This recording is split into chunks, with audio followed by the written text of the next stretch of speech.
What's up? What's up?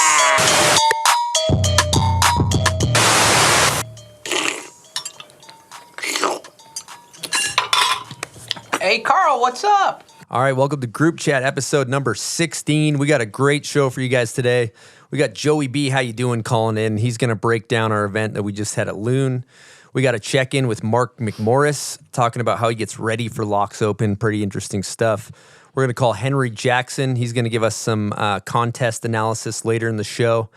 And today, our show is sponsored by Woodward, Bubs, Autumn, CAPiTA, Union, Herschel, Mammoth, Oakley, Yeti, Turtlebox, Nitro, and Mint Tours. So thank you to all of our sponsors that came on board, all of our Patreon members. We really appreciate you guys. And we got a great cast of characters in studio. We got Caleb Flowers to my right. What's happening, Caleb? What's up, Chris? When's the last time? It's been, what, 4 years? 3 years? Last time you came in? Episode 13. Was it 13? What are you on now? Woo! Woo! We're back. How we feeling about it? It feels good. It's changed. It's good, though. You know what I mean? Like, I don't know if that's that pre-COVID. Right in the middle of COVID. Yeah. Yeah, so it's good. Cool. Feels good. Absolutely. Yeah. For the people that are unfamiliar, this should be fun, like title. You know, how do people, what do people know you as?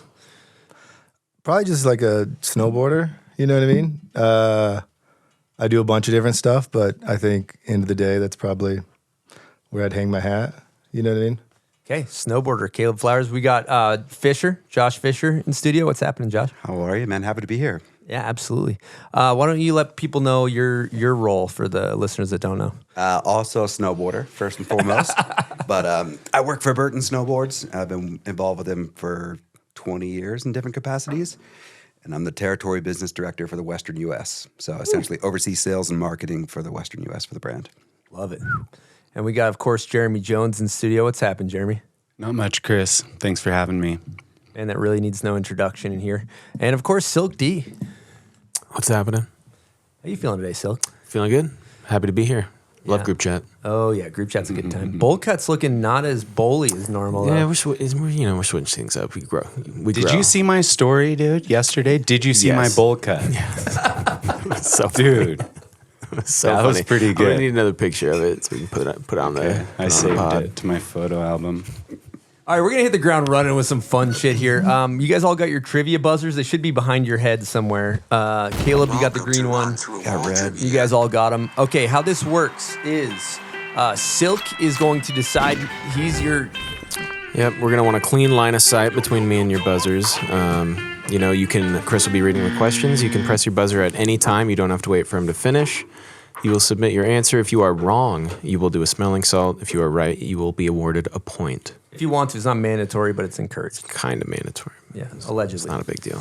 It's encouraged. But so we'll run through. The winner gets absolutely nothing. There's no prize for winning. Thought there were salts in that. Just shame for losing. Just shame. The only thing you got to worry about is shame. Okay, first question. Who are the two riders that you could debate invented the backside rodeo? I'm going Jones. That was very close, though. Peter Line and Jason Brown. The answer I had. Go. I'll go. Who else wants it? I'm going to say wrong. Peter Line, Chris Inglesman. That I thought that's what it was. The first two. I think that they were the original first two. There's going to be some fucking comments flying over this. Yeah. From what I've heard, Jones, you lived it. You know, Yeah, I could be wrong. I could be wrong too, but that's certainly the way I remember it. I could see. And I'm going I to could go see- with Jason Brown for sure actually takes it over Pete Line. Jason Brown's a G. I'm sure he was there. I was going to say I could see him doing 100%. undocumented weird. 100%. So the good news is there'll be lots of angry comments letting us know. which is I always could good. have seen it riding up the original crest lift too, off of one of those whales early season, and that's sort of where I know it from. Was Inglesman first? I mean, according to Peter, because Peter gets credit. Like Peter said that he saw Engelsman, but he wasn't sure if it was really a back rodeo. Anyway, we'll keep it moving. All right, you guys ready? Name a board company Devin Walsh rode for before Forum. Shorties. That's correct. What snowboarder that goes to the sect ingests the largest amount of creatine? Zach Hale. That's correct.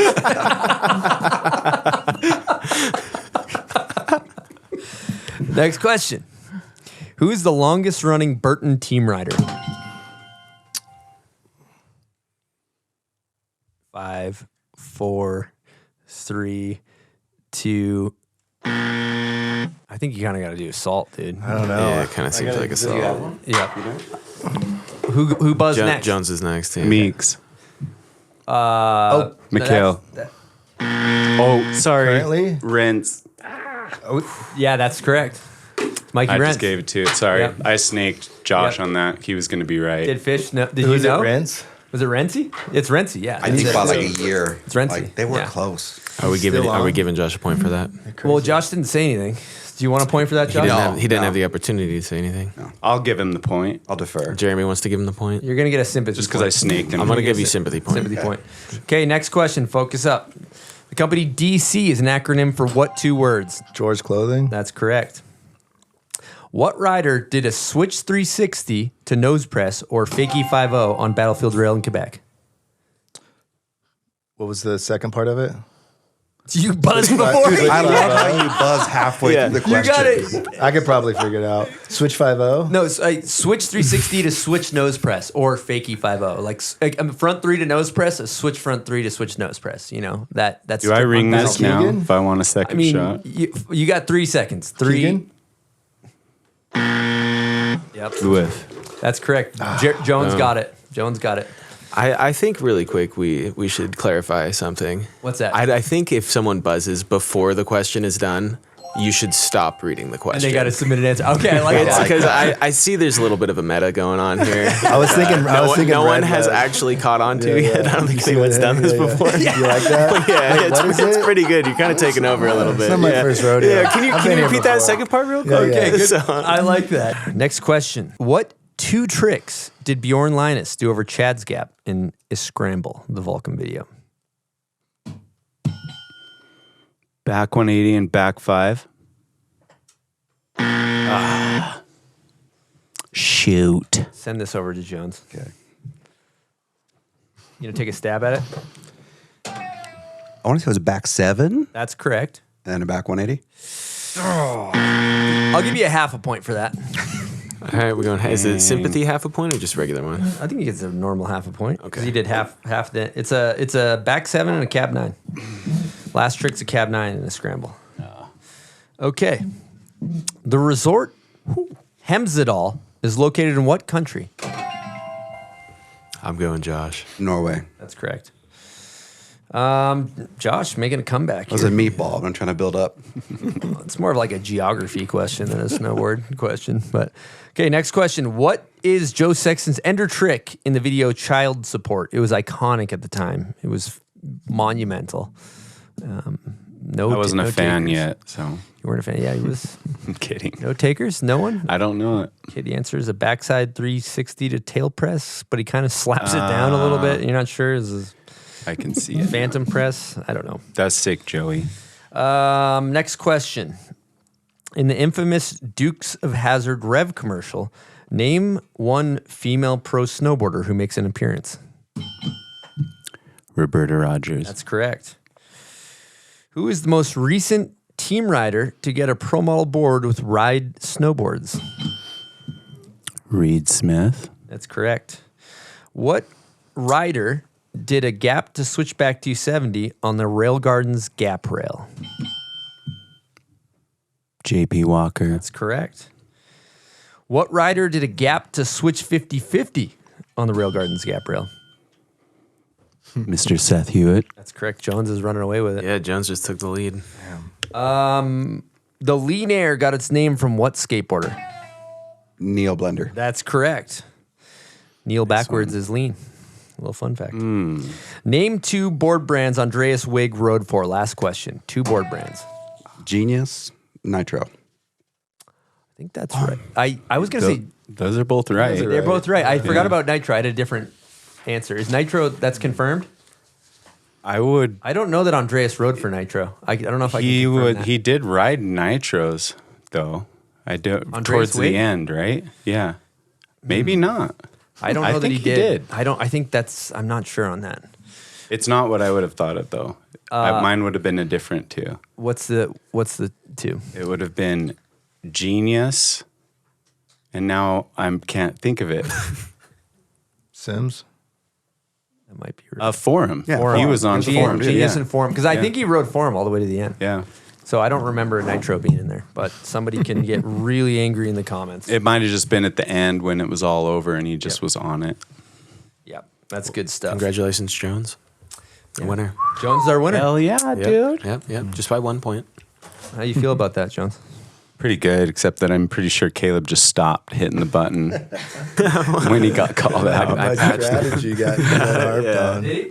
I should. Andreas Wick did ride for Nitro. Pro model. I should. He did. Okay, I'm sorry. So you're right. So no, back that up. Yeah, so Fish is right. Yeah, Yeah. changed score. Jones still won See, we're, by half a point. Yeah, I'm If not we- good. Yeah. If we gave you that full point, then we'd be tied. But the half point. I can't imagine how many people were punching their steering wheel about the Nitro comment I just made. I'm sorry. Okay, I'm glad that you corrected that, and I don't have to deal with it. People will be very angry, which is fun for us. But yeah, speaking of Forum, Jones, we had a lot of questions. The people want to know. I'm just going to jump into. I'm going to ask a question verbatim here from somebody. Let's see. Is it all the same question? It's basically all the same question. Lucas Harrison from Instagram wants to know, what went down with your move from Forum? I mean, nothing. We just didn't get along. It was pretty simple. Like there was 4 of us involved, ultimately buying it from the attorney. And when that opportunity came, that the 4 of us were just on 2 different sides, two on two, and it just wasn't going to come together. And so me and MDP just bounced. Mac Dog. Yep. Mr. Mike McIntyre. So we chose to leave. Decent terms, good enough. So Forum's still plugging away. You and Mac Dog are just no longer apart. That's correct. Okay, cool. Anything else to add to that? No, I think I would rather keep things civil. Yeah, I think we're just going to end there. Pretty basic. All right, Caleb, you have an opinion on the Forum matter you want to weigh in on? Any takes? I think it's cool. Like I said, I got to early on in the Forum thing. Jeremy, I talked about Jeremy and JP, and kind of got looped in. And I would say it is a similar generation as you, Chris. There's not many brands that are. I don't even say it was probably more than a brand at the time. Not many things that are as constructive to your adolescence as something you align with, that you feel like you're a part of, and that represents something you believe in. I would say Forum was that for a lot of people. Forum, Special Blend, DC, that whole arc. So having Jeremy and JP kind of reach out and be like, hey, what do you think of this? As a super fan and as somebody who's watched it, I mean, I got into snowboarding in 1998, and my first board was, well, that's wrong. First board was Rusty, second was a Sims, third was JP Walker 138 Mini Pro Series, MPS. I still have that. I had a hard time getting involved as a super fan because I thought I was too close to it. So, but you do want to see brands kind of take an arc to where they stand for what you believe in. Now, saying that, it's a bit nostalgic because what I believe in then is different than what I believe in now. And I couldn't tell if I was just being nostalgic over Forum and didn't want it to evolve. You know, like if you think of Forum now, think of Plan B now, if you think of H Street, if you think of World Industries, SMA, skate brands, anything alike, what has left and come back in a new form that is just as good as the original form? It doesn't mean that that thing is different, but it's different to us because we're seeing it at a different time and we're in a different part in our lives. So it doesn't mean that Forum is different now than it was, but it is different to me because I'm different than I was when I first discovered it. So I had a hard time like kind of navigating that. But me and Jeremy was nice enough to be like, hey, take a look at this thing. Here's an opportunity. Let's go to Hood. Let's see if, this thing can be rediscovered. And at the time I had already, kind of like I always do, I kind of like IG, like Information Garage, and my thing was kind of already in motion, but like not real yet. Like it was in my head. I knew what it probably was, and we can touch on that later. But I was like, cool, this is awesome. And like, dude, Mac Dog, Peter, Jeremy, Hood. If you think of Peter Lines, most of the Peter Line iconic footage that I can think of is that Hood. So to go there, chill with him, do that, I'm like, this is sick. So just doing that whole trip was awesome. I think the big takeaway for me is that Forum was made by a lot of people after seeing that. And it's not just any one person or any couple people, but like, for example, like Ross Steffi, we got to chill with him there and see his, pinball machines and do that. And if you don't know Ross, what I gathered, and this gets into bindings later because I was impacted by something on that trip, but Ross is a creative character that I think you only meet like this maybe every so many times in your lifetime. I could see from then the creative side that was injected into all the Mac Dog films came from him and came from Heine. It's like a collective of people, and I got to meet those characters, and that was super impactful for me because I'm like, oh, it's not just one thing. Like I love Jeremy, I love JP, Peter, Dogger, but like this is a whole thing that happened, and to create that again, you definitely need an arc of people that are all pushing in their own ways, and kind of let that happen organically. It can't be forced. And so seeing that from afar and approaching it, I was like, you know what, I'm good watching this. You know what I mean? I'm not so sure that I have any input that can help this get to anywhere it's not going to go organically. But I'm so glad I got to see that. And I think, like I said, I think Forum having more snowboard companies in the space, positive. You know what I mean? I think people pushing in the direction, positive. So I think selfishly, I'm hyped that Jeremy's on IG, but I also still love like the story of how he got there. We didn't force it. It wasn't anything that wasn't organic. Like it was kind of this natural arc of like, hey, let's just see for both of us, I think. So yeah, I think that's probably my input. So I think also too, thinking about, that was beautifully put, like the nostalgia is a hell of a drug too. Like the things that hit us when we're 14 or whatever age I was when True Life came out, probably give or take, like shit, man, that is, there's nothing that's going to impact me at age whatever I am, 30 something, 36 or 7, I forget. But anyway, it's not gonna like hit me the same way as it did when I was 14. Yeah. But yeah, I like all the things that you said. So Fish, you got anything on that?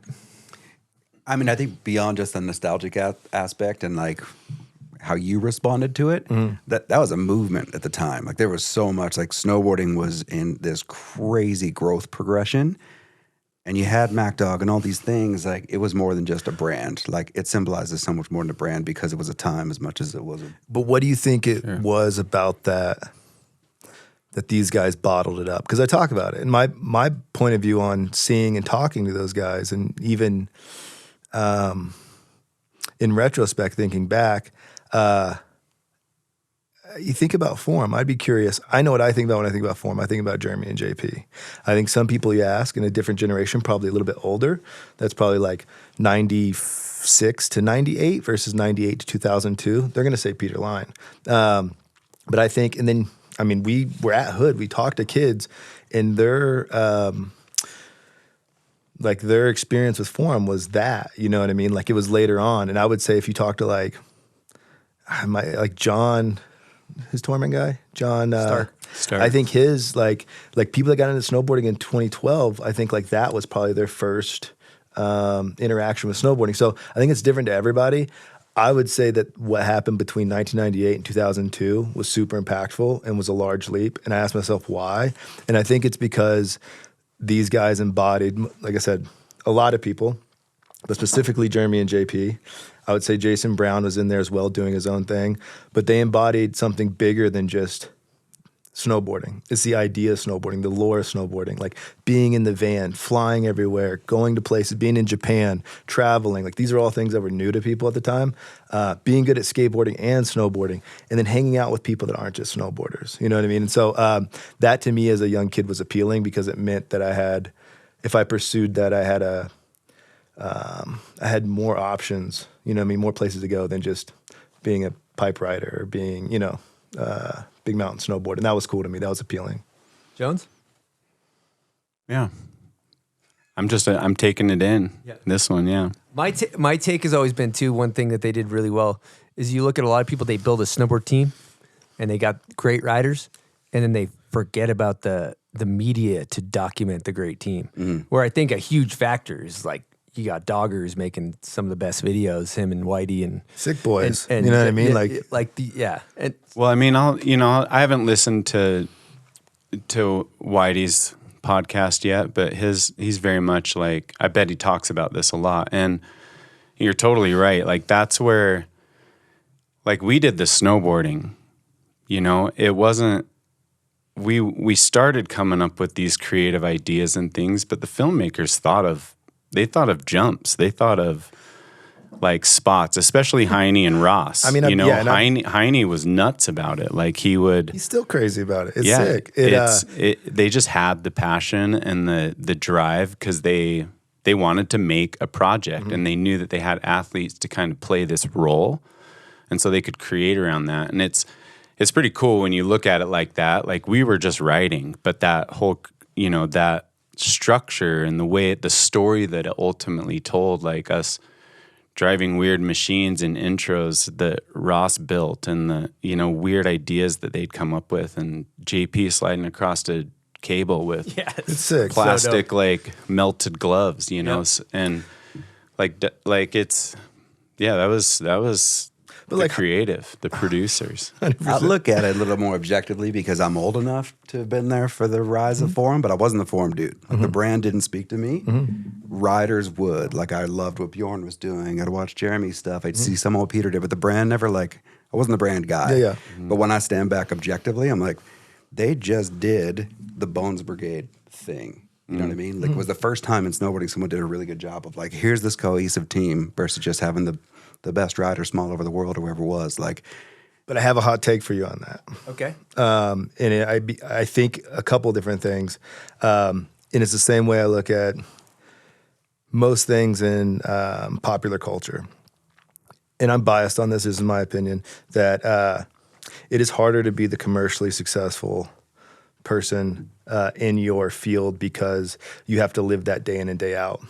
If you're a good rider, but you don't have the XXL pants on or pink hair, you can be a good rider, but you can still walk into the coffee shop and not have to live that day in and day out. I think with JP and Jeremy, they lived it day in, day out. Flava Flav has to wear the clock all the time because that's his thing and that's price of admission to do it.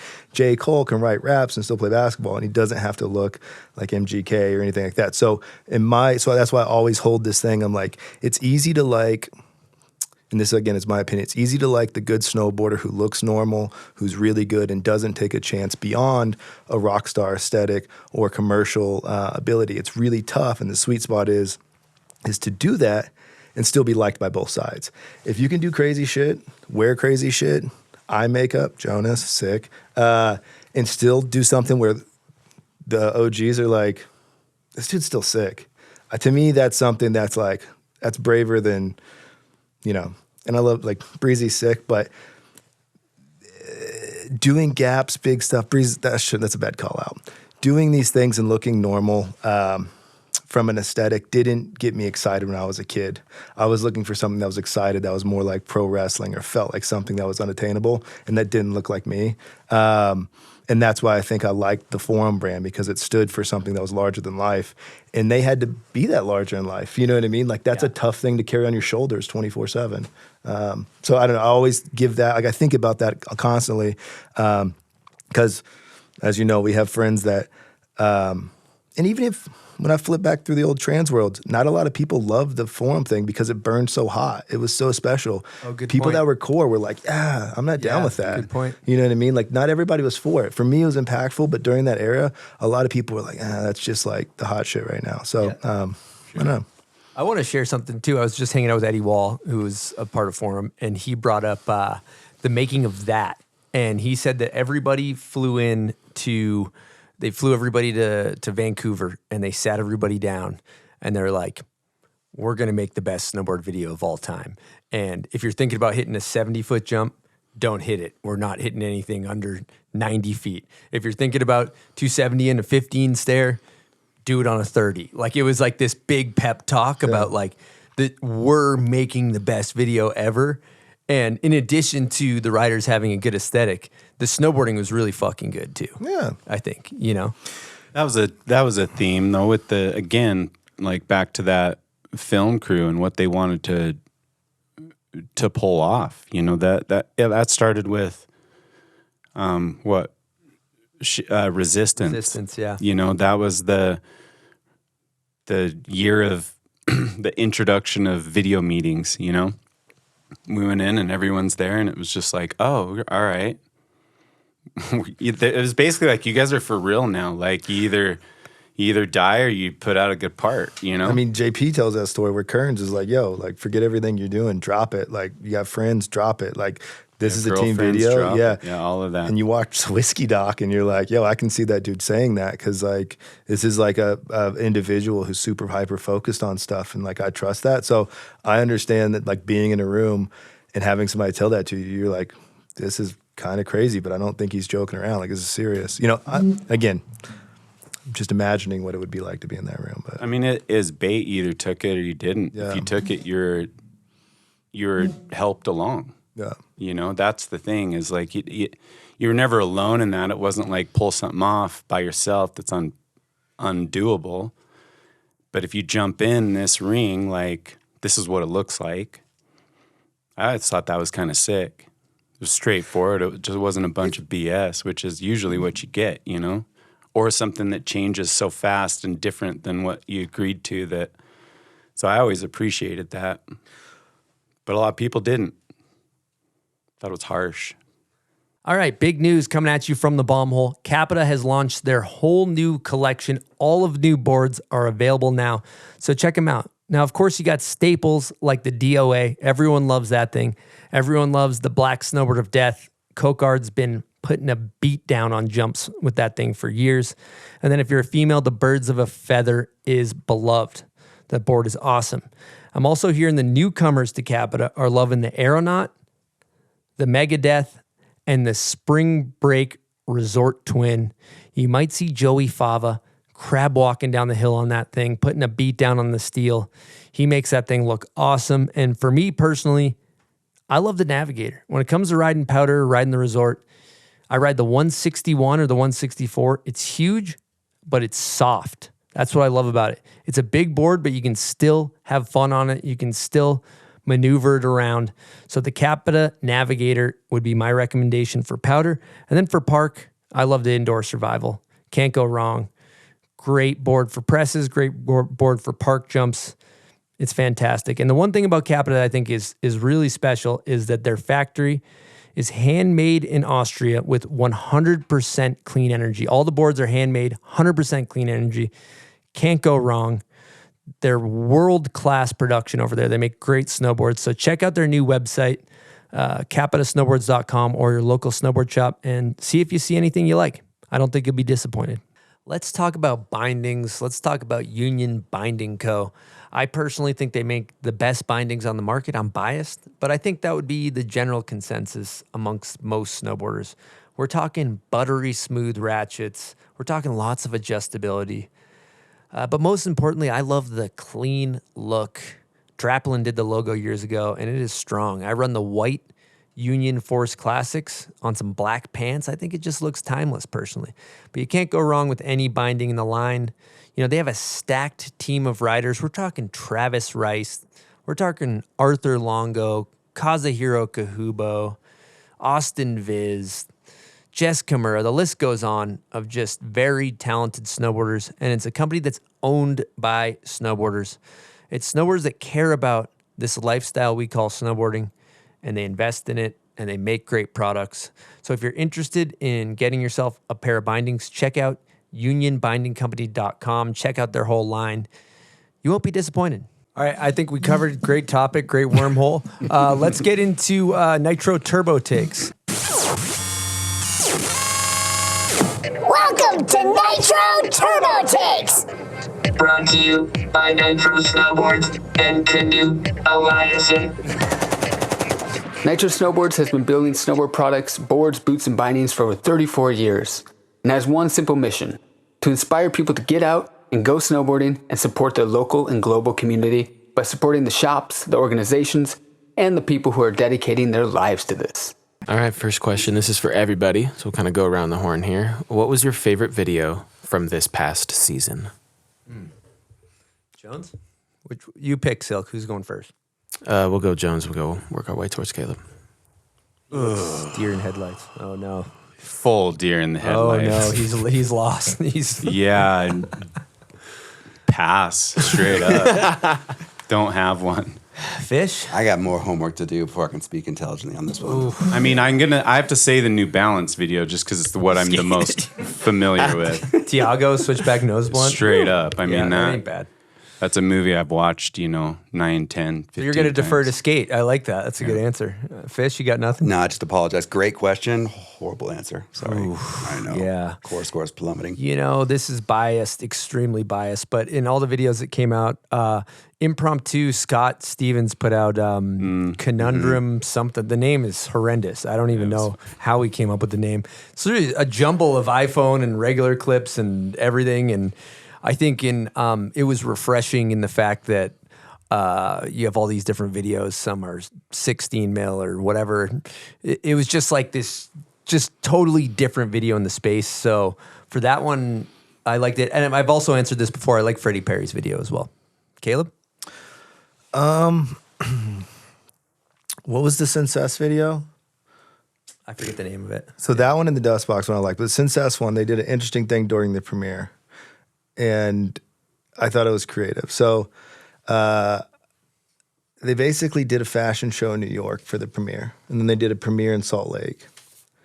But they updated it in between and added the clips that they filmed from the fashion show at the first premiere to the video of the second premiere. So the whole thing was like, it was almost like a working timeline. So they may still be adding to it. And I thought that was creative because it was, like I said, I saw the first, I'm like, oh man, this isn't like old footage. Like this, they just premiered this like a week ago and now it's in the video edit I'm watching. So I like the idea that the video wasn't like so static as far as like, we filmed this last year, you're getting it this year. I like the idea that it disrupted the idea like we're filming stuff all the time.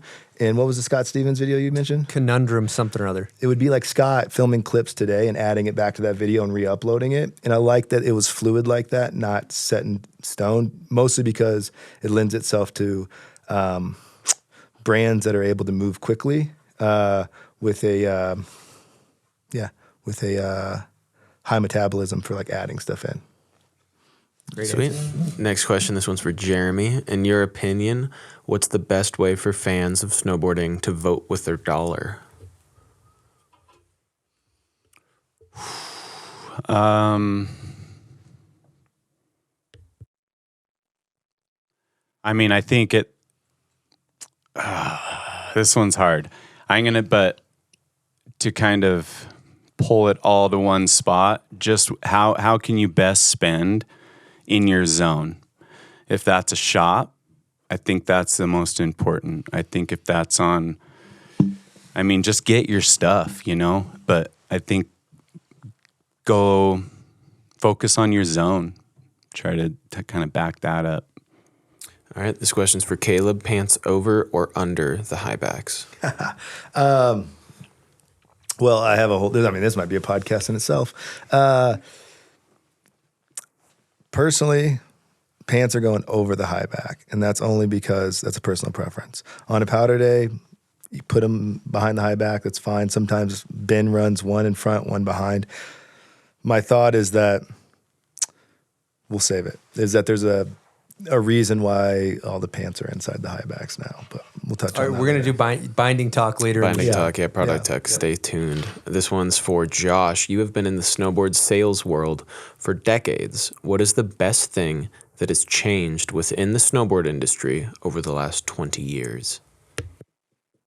Hard-hitting question. Man, seriously. Big question. Give me the easy one. Unprompted. Give me the pants. All right, the best thing that's changed in the snowboard industry over the last 10, 20 years? I don't know. One thing I really like right now is that like from a brand perspective, have a lot more like brand to brand interaction, you know? And I think that's cool. It's almost to the point of like, almost to the point of collusion where it's like, hey, how are we all going to work together so this is going well and as well as it could for everybody? And it's, you know, it's still not that way with everybody, but it's way more like that across brands. And it was definitely way less like that in the past. I can say that. Yeah, people used to be like, we're going to take this brand and we're going to fucking crush everybody. Totally. Right? That used to be the mentality. Way back more in the day. tribal. Is it better or worse for the customer because of that, though? Ooh. Iron on iron makes everything sharper, so the customer wins. If everyone's colluding to go passively through least resistance, is that better or worse for the customer? That's probably an open topic. That's but a good question. Depends if you're I think focused about on the it. customer or not. You 100%. know, like 100%. So, but yeah, and I get that's another trend is like over the last 5 years to a decade, you hear a lot more talk about like what's the right thing for the consumer versus before it was like we got to sell this thing into the shop and then it's passed off, right? So.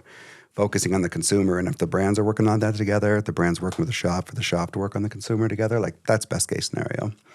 Doesn't the consumer get to decide what's best for him, though? No. Yeah, but I mean, you can decide if you want to focus on them or not. They vote with their dollar. Like back to your question about the question that went to you about what can you do to support. Yeah. That's where the consumer decides.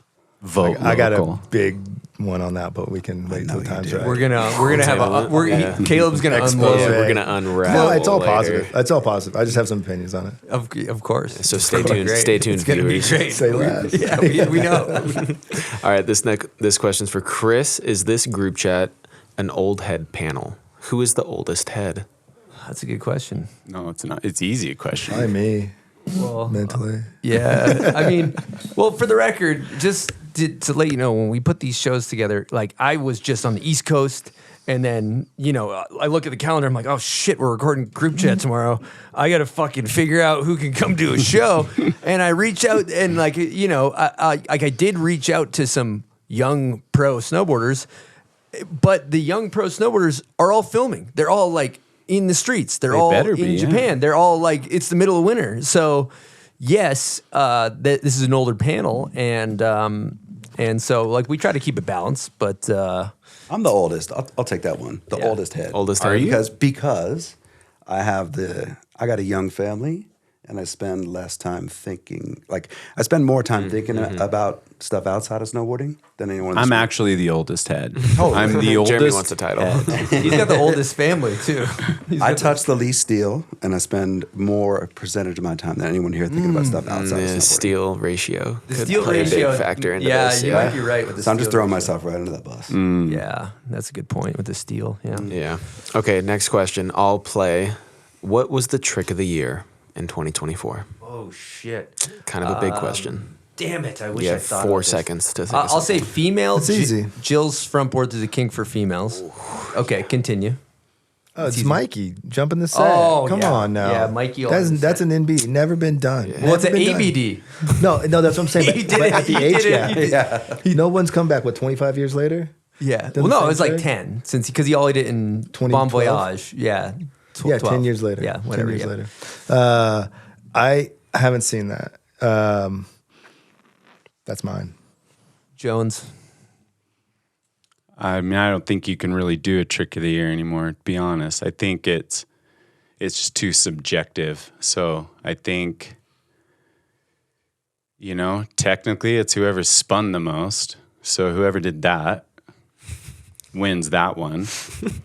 No, like the biggest. You know what I mean? But like, you know, like you think about like in skating, you know, Jamie Foy, like front crooks, the fucking kink rail. You got Tiago switchback nose blunts the top of the pier. Like there's shit that's happening in snowboarding. Well, I mean, like one of my favorite standout clips of the year is Louif does switchback nose press to switchback wall ride in Search Party. Oh, yeah.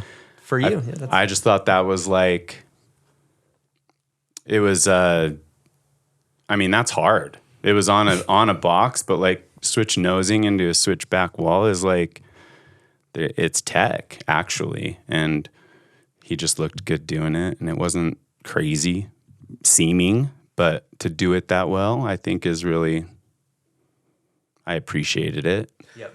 Coop's back lip on that rail that Kuzik got bucked on was The kink with the flat at the end? Yeah, because Yeah. I think we all remember that rail and want to see it go down. So that was, I mean, I'm biased, obviously, but and just going through, those are two that stand out to me.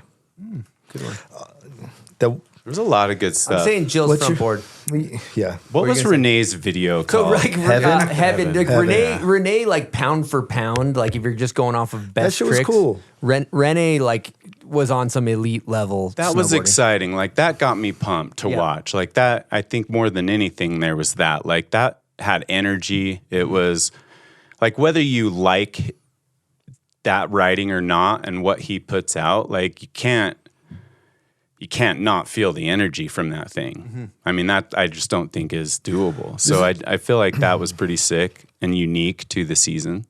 I watched it. It's incredible. So much cool stuff in there.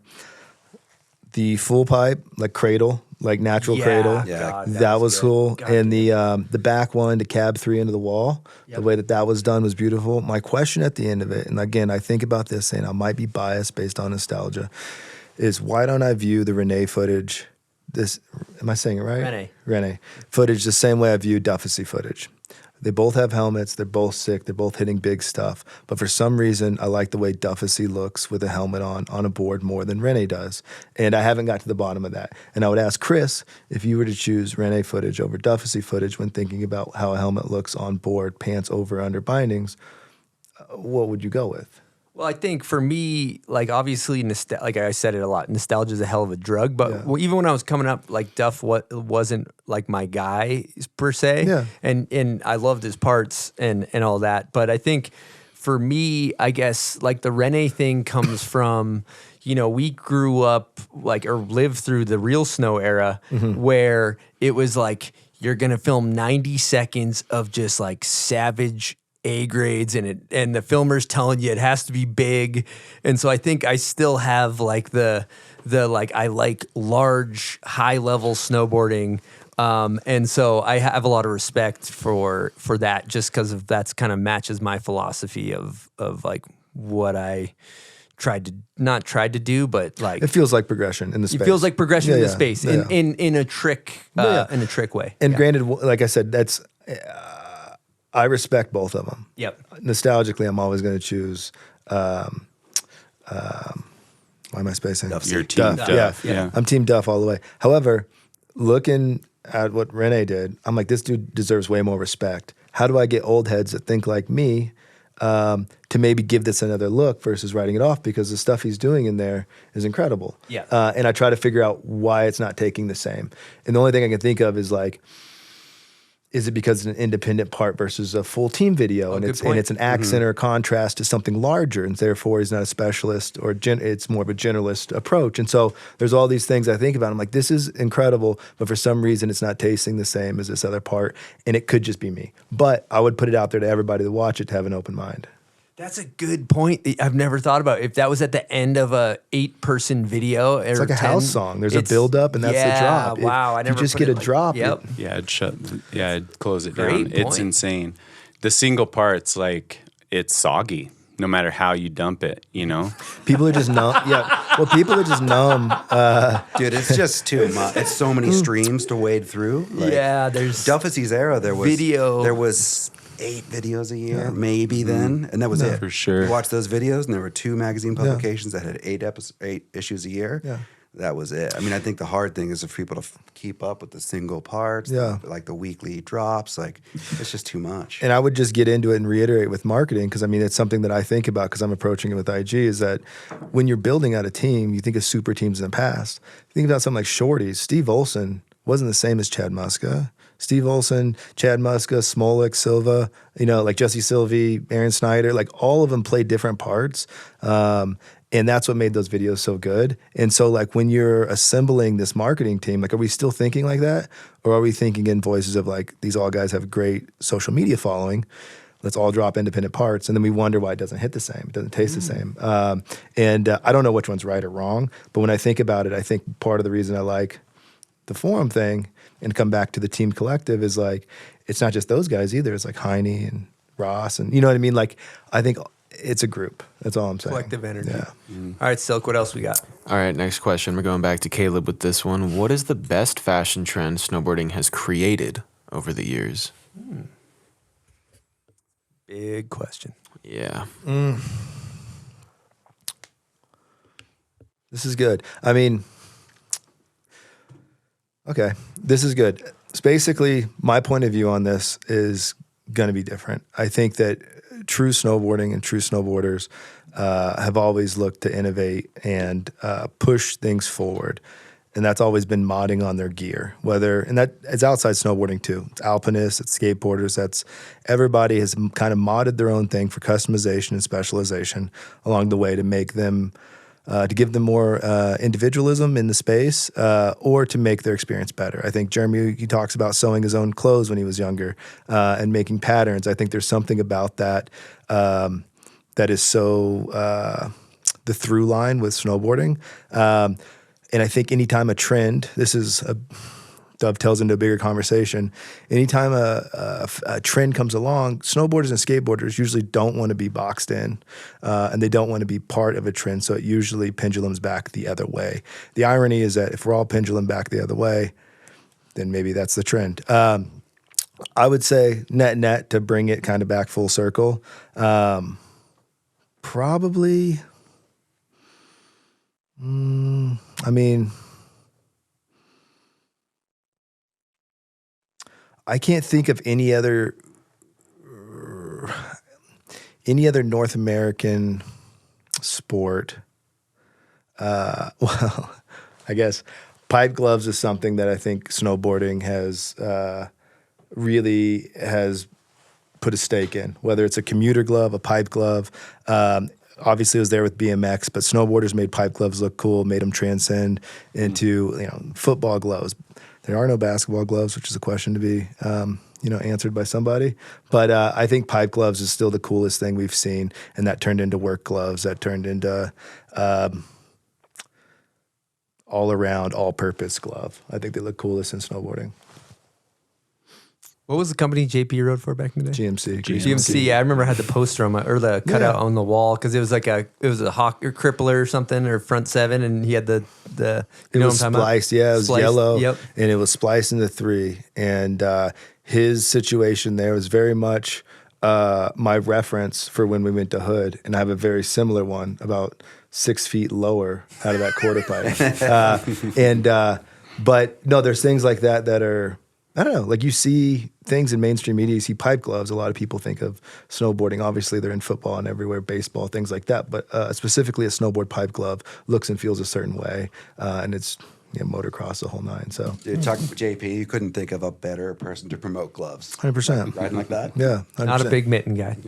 I mean, there's a giant market still there for, call them pipe gloves, but Burton had a great pipe glove that I rode for years. And seeing somebody like Kieran, Trevor rock those, that'll make you think a certain way, All right, next question. Jeremy, what is the perfect day at Brighton? I think that can come in quite a few different crews, but generally speaking, it's, decent snowpack. We beat the crowd up there and got 5-6 really good hikes in of just some of the best snow you've ever ridden. And then usually down by noon, 1. That's like as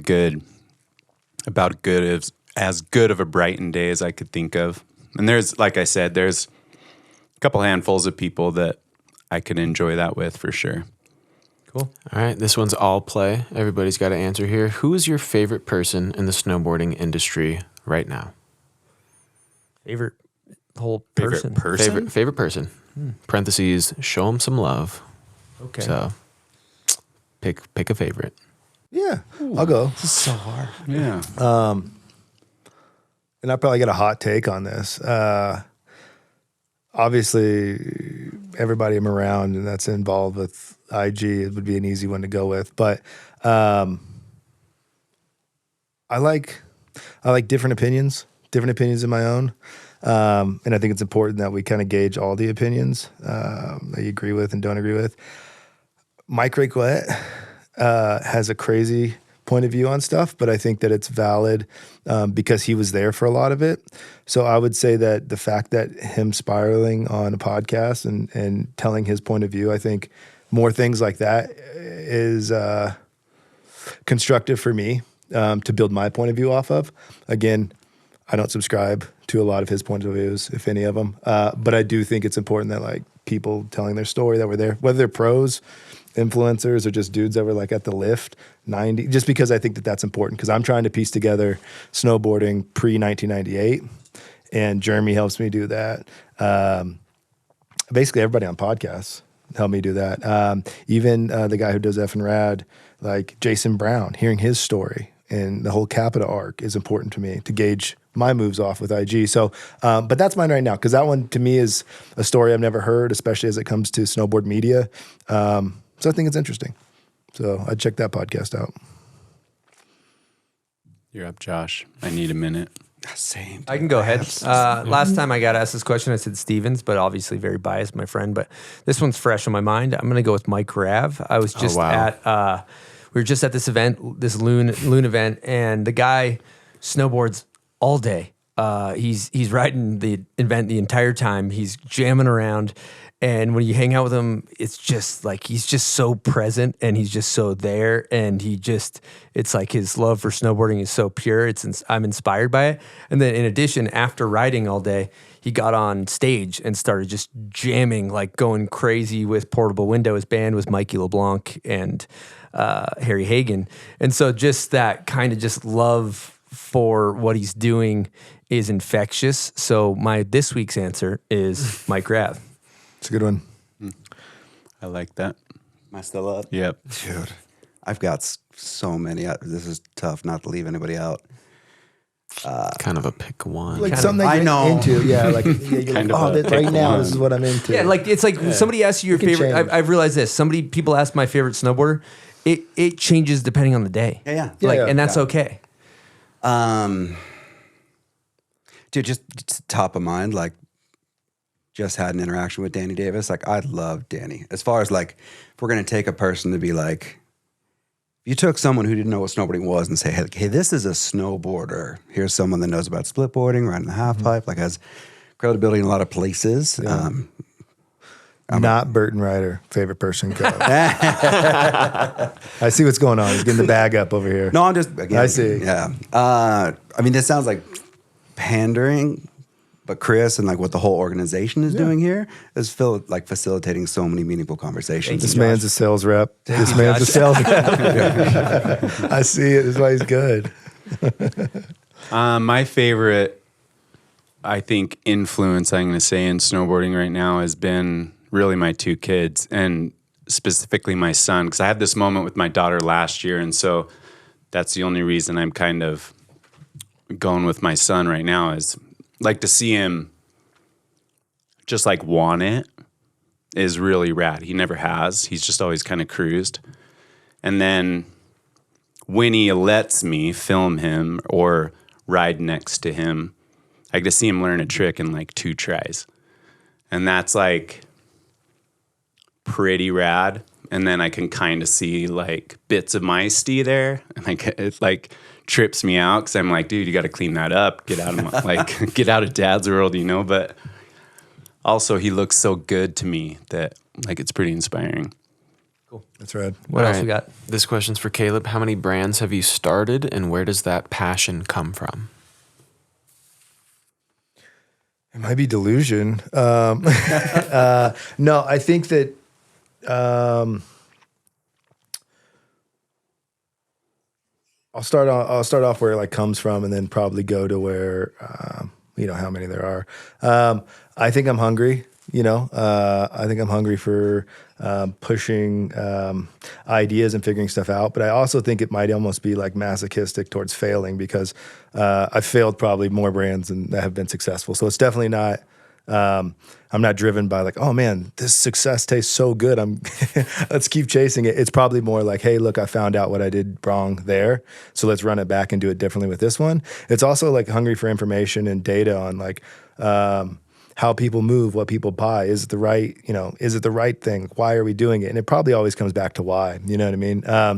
But brand wise, my first one was when I was younger, like 13. I'll just run through real fast.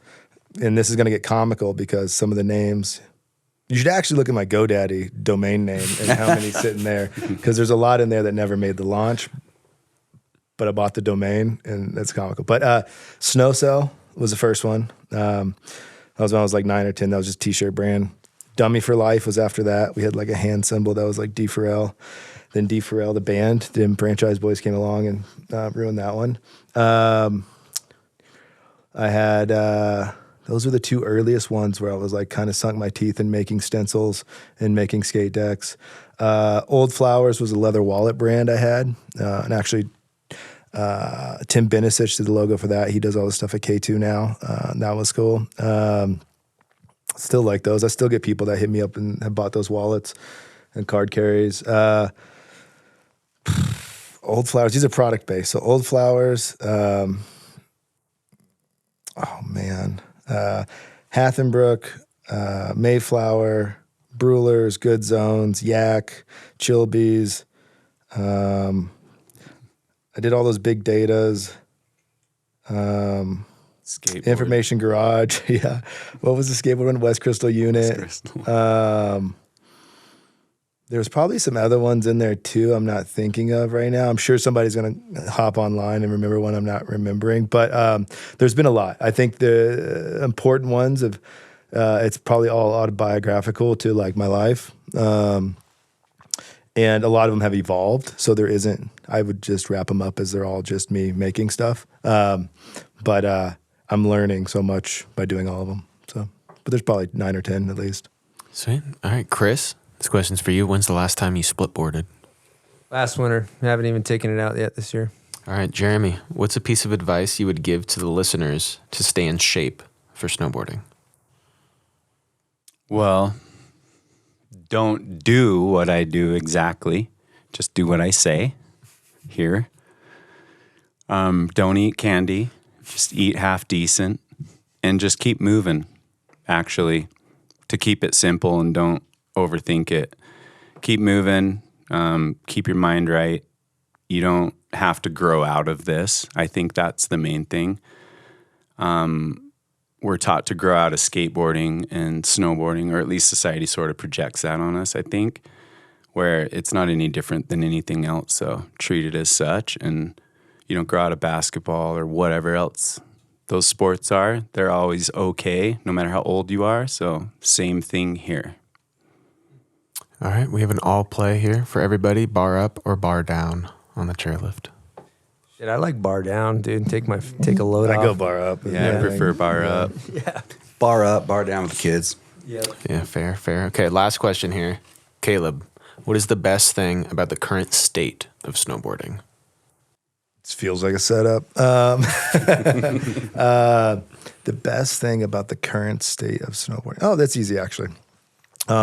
So we've never encountered a time where it's been as easy to make product for someone from their home as it is right now. You can hop on the internet and make a brand, order it, sell it, fulfill it, do it all without any of the traditional points that we've needed in the past. Now, yeah, I'll just end it there because, like I said, it's a bigger conversation. But for anybody joining snowboarding or wanting to be a part of snowboarding, there's no better time to get involved with snowboarding and a brand than it is right now, and to tell your point of view.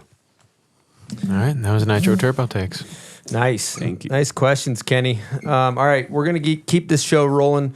We're going to call Joey B. How you doing? He's going to debrief us on our latest Loon event. Let's see if he picks up. I think he's driving maybe a spotty service. Could be a disaster. Let's see how it goes.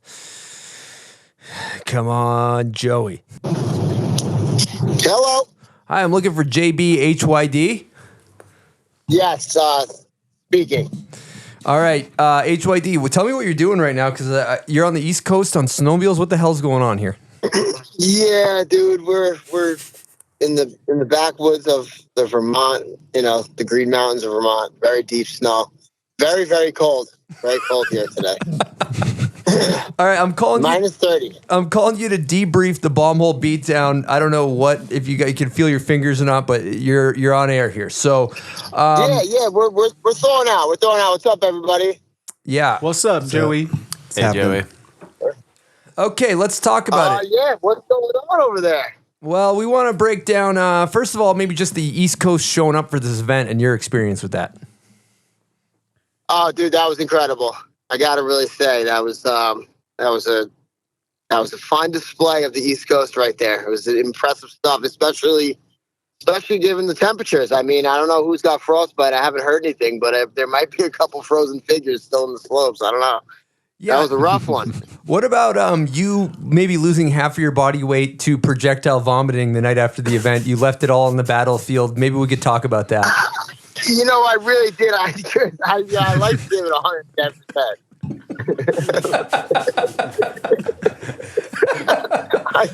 You know, at first I thought maybe it was the pizza from the corner store, but then I quickly realized it was just pure effort and commitment. Pure effort. Yeah, I gotta love that. You know, it was good after the holidays, so it's always a good purge. Good purge after the holidays. Maybe you could walk the audience through the kind of the banter wormholes that we were really chewing on as far as material on the mic. That could be informative for the audience. Yeah. I mean, it was quite something. It was really something. We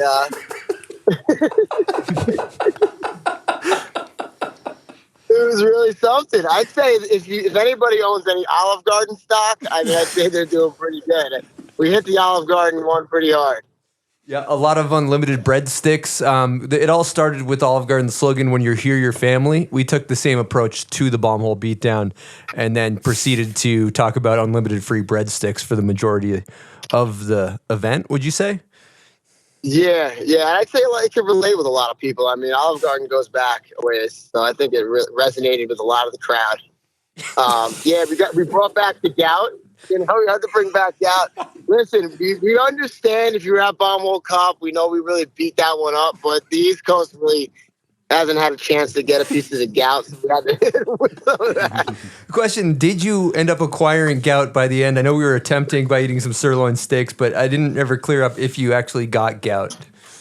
I mean, I'll be honest with you, like the knuckles in my hand right now are pretty tight, and like my knees are pretty tight, but it might just be because I was snowmobiling and digging a snowmobile up out of 3 feet of snow in minus 35-degree temperatures. It could be one or the other. Yep. We also hit. I'd like to say it's gout. Yep.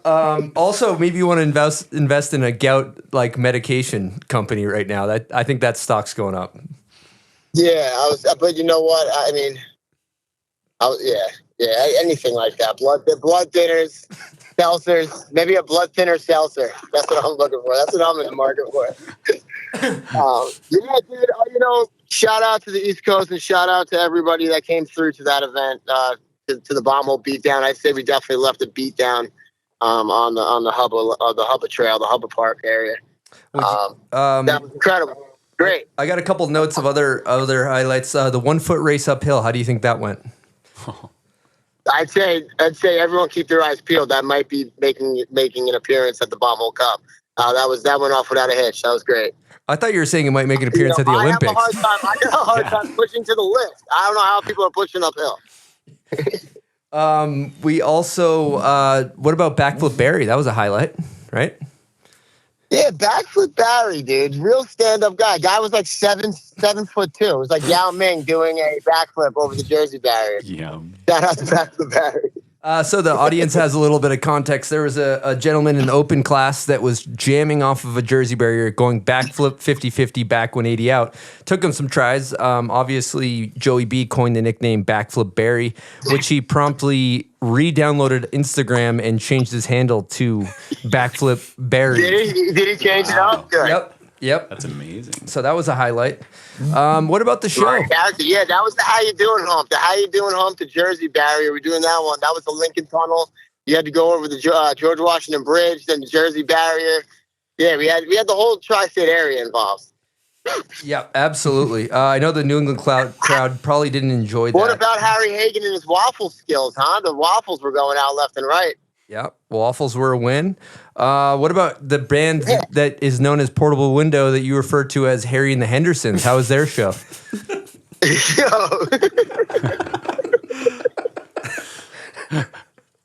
Yo, Harry and the Hendersons showed up. That's all I gotta say about that.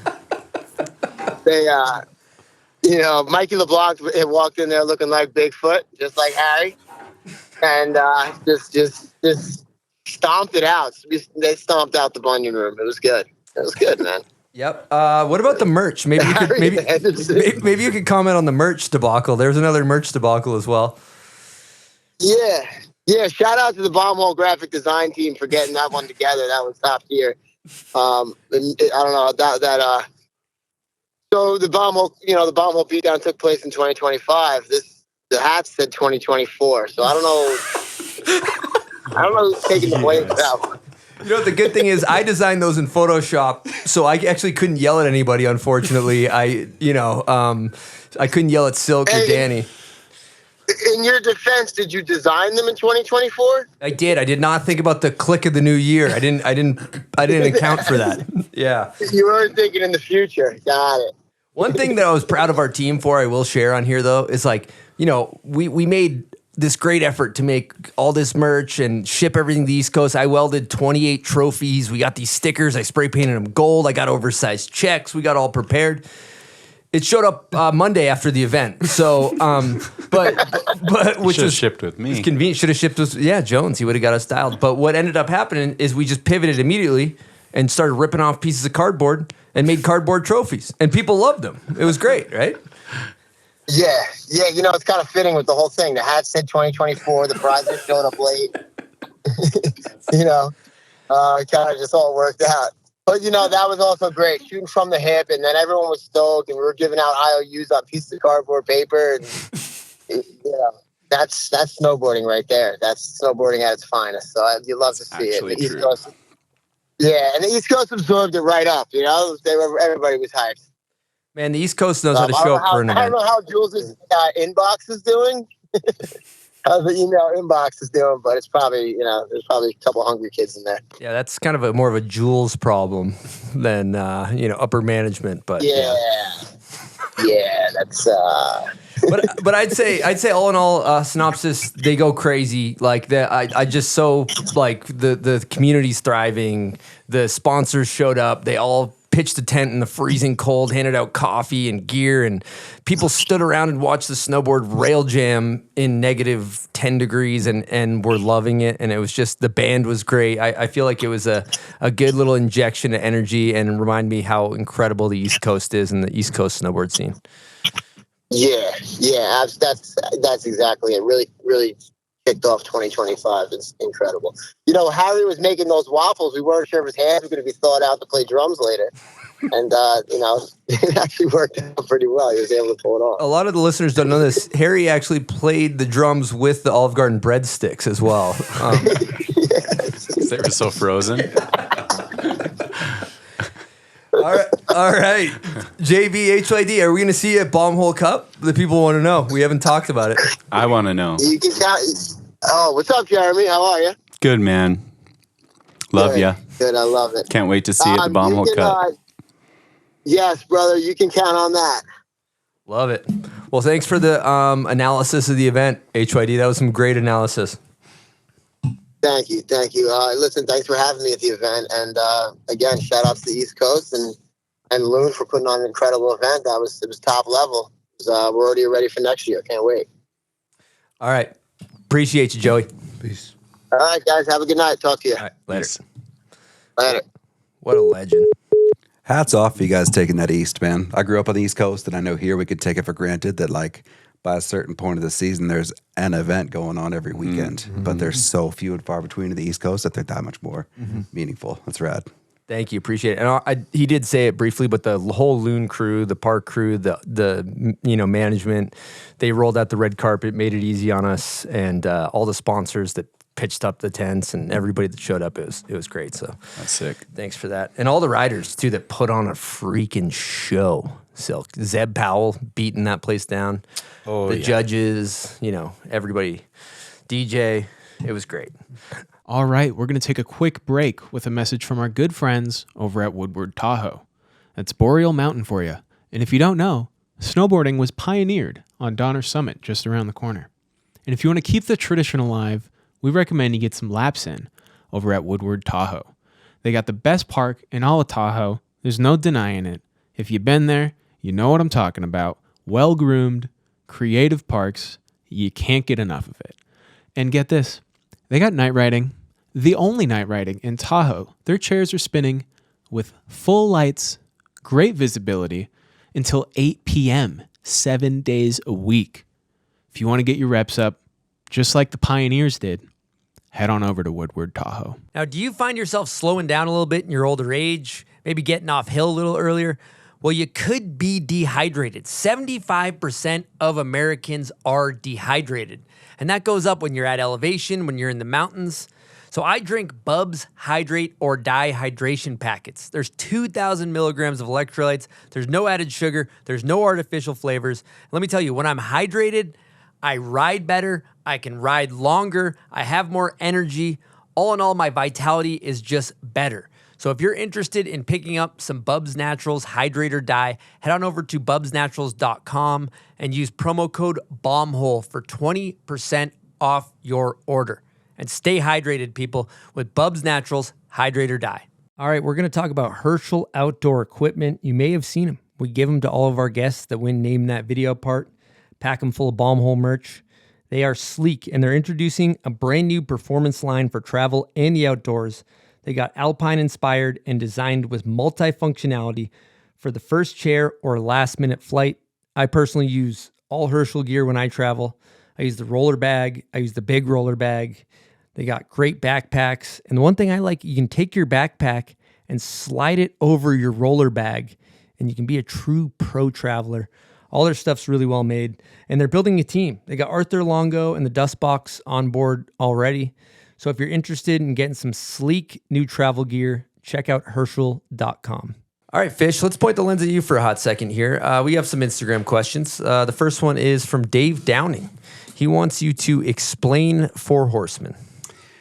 So Four Horsemen was a sales agency that I had. So the way a lot of companies work is you'll be a company and then you're going to contract a sales rep. So you don't hire them necessarily. You just had a contract with them and they go out and represent your brand.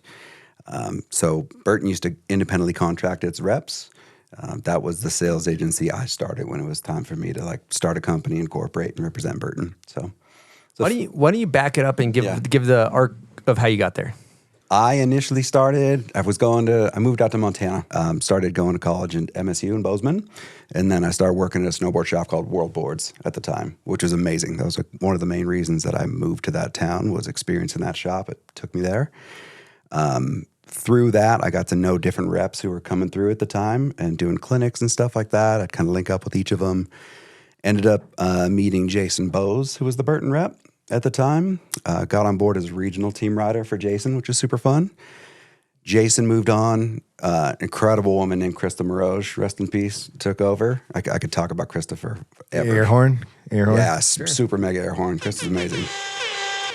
So Krista brought me on as a regional team rider, and then once I graduated school, hired me on. So I came down and worked for her agency at the time. So essentially started working for Burton as a seasonal helper here in Salt Lake.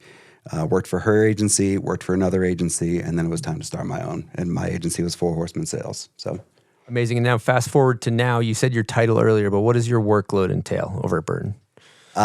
It's generally overseeing sales and marketing for the Western U.S. So I have teams in the Northwest, in California, and Colorado, here in Utah. They handle all the sales, they sell the stuff to the stores that buy it. They do all the service and market. And then they also handle events and marketing. So if we're partnering with people, we were the ones that helped logistics for the Dust Bomb event with Burton sponsoring it or Dogfight or things Thank you for that. Thank you. Super fun. Love it. You've hired a lot of people that Jules work for you, and a lot of these people, and they all rave about how you're a good boss. So we have a question from Trev Brady. He says, Fish is the best boss I've ever had. What are some things he thinks about when it comes to managing people? And the people have made this entire thing. The people I've been able to work with, someone like Trevor or Jules, the list goes on. There's some incredible people, and the energy they gave me through the rolls like fired me up. I couldn't ask for anything better. And man, I really like someone who is confident, ready to go out and do something on their own. Like I always prefer that someone goes out and makes a mistake versus waiting to be told what to do. You know what I mean?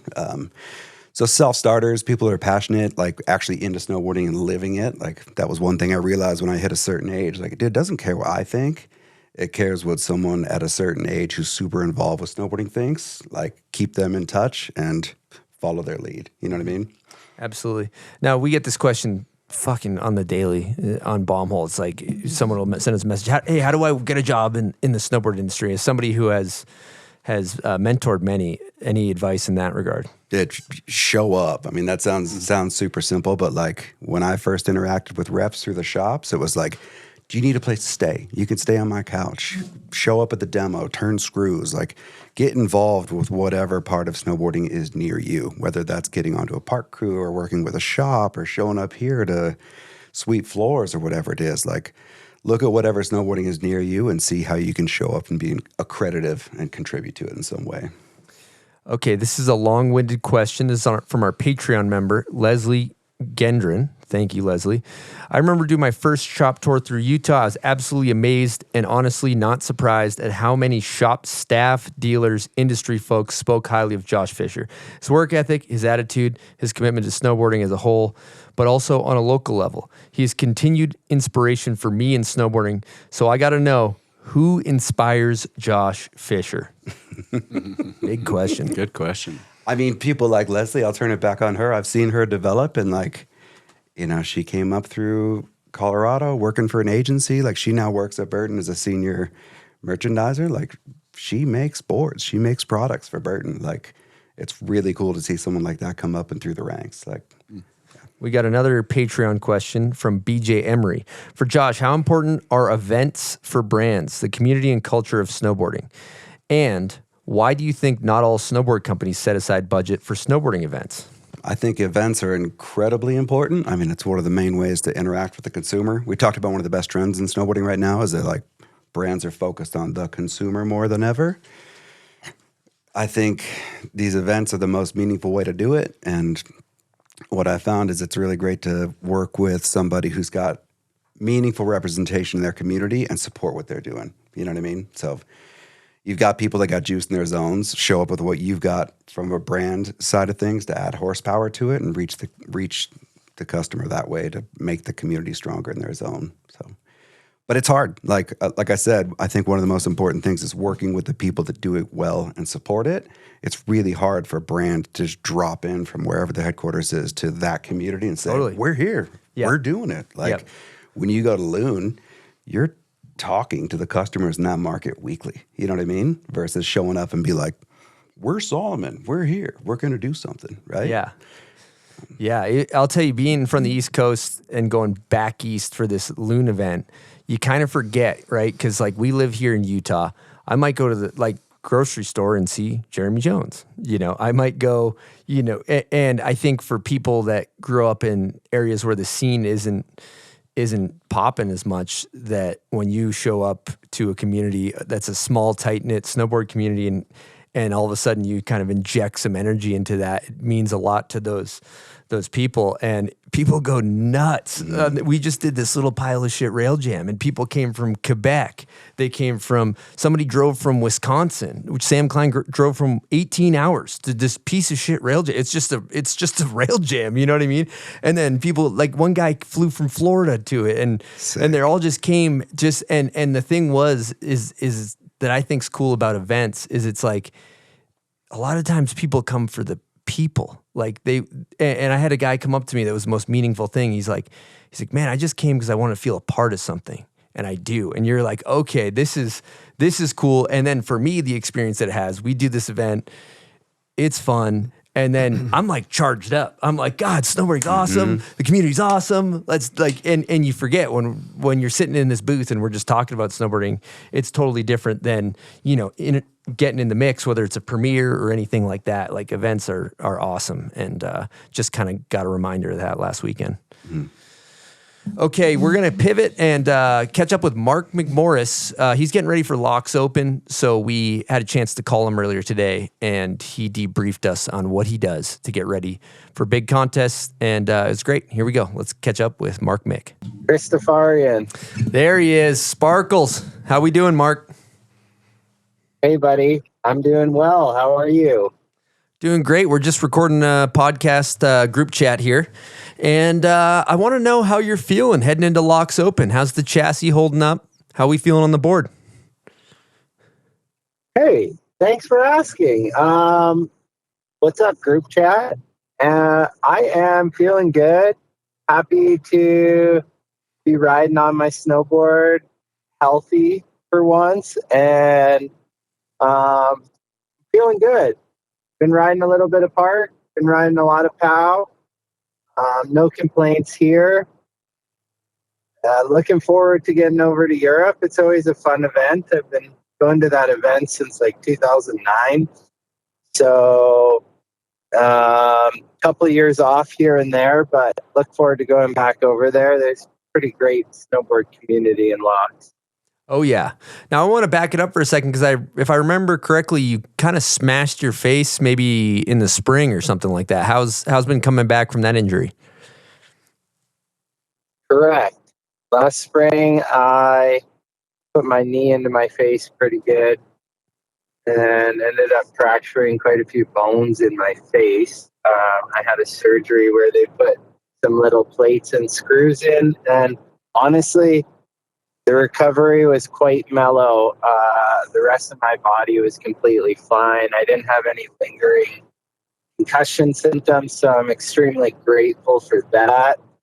And no lower extremity fractures or anything. So, yeah, it was more just giving it time and thankful that it wasn't worse. But, yeah, the last 2 springs have been cut short. Toe side turn. Broke my leg on a rock in 23, and then last year my knee into my face. So I'm really looking for a full pull here, Chris, trying to get through the whole season. Oh, yeah. We're rooting for you. We're rooting for you big time. Thanks, buddy. Now I'm curious. Thank you. When it comes to all these slopestyle courses that you guys cruise to, where does LAAX Open stack up? How do you like the layout and the pitch and everything when it comes to LAAX Open? I truly do like the LAAX Open because the builders get creative there. Never the exact same course. It always changes a bit. I love that they always implement some form of transition. I'm really hoping to see a quarter pipe at the base again this year. I always quite enjoy that.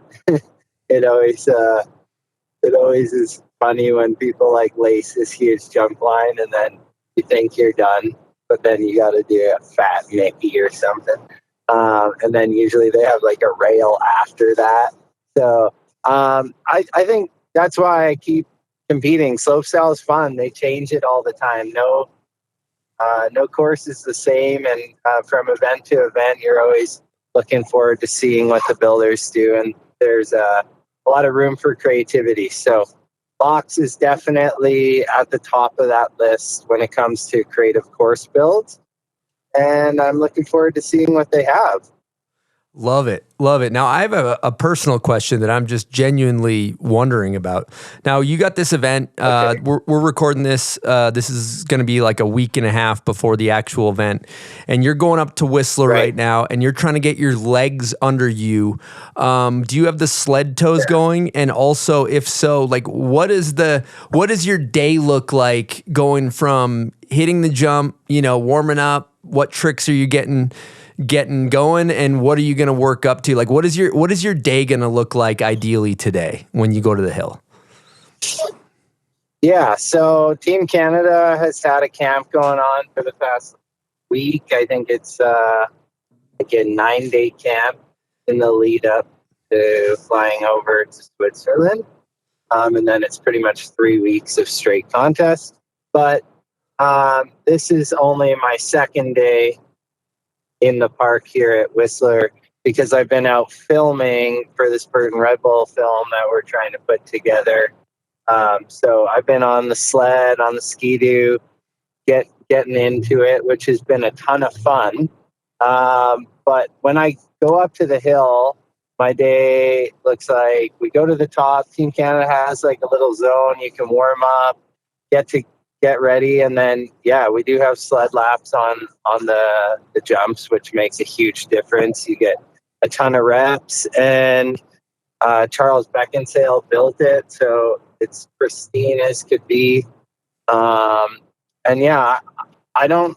never really been one to, when there's nothing on the line, do my hardest tricks a bunch. That's just never been how I practice. I feel like the tricks are so gnarly. I'm just like, it's not really like something I do unless there's something on the line. But I ride a lot and do a ton of the build-up tricks and get those going and try and just get the feel of my board and get my internal speed gauge back. And then also become handy with steel again. Woo! You take time off the railings and oh boy, does she get rusty. Oh yeah, So, it makes me happy to hear that you haven't turned your back on the steel, Mark.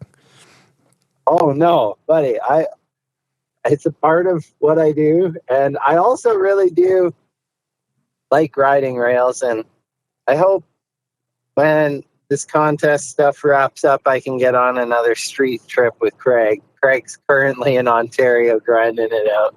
Oh, 33 years old in the streets. Respect.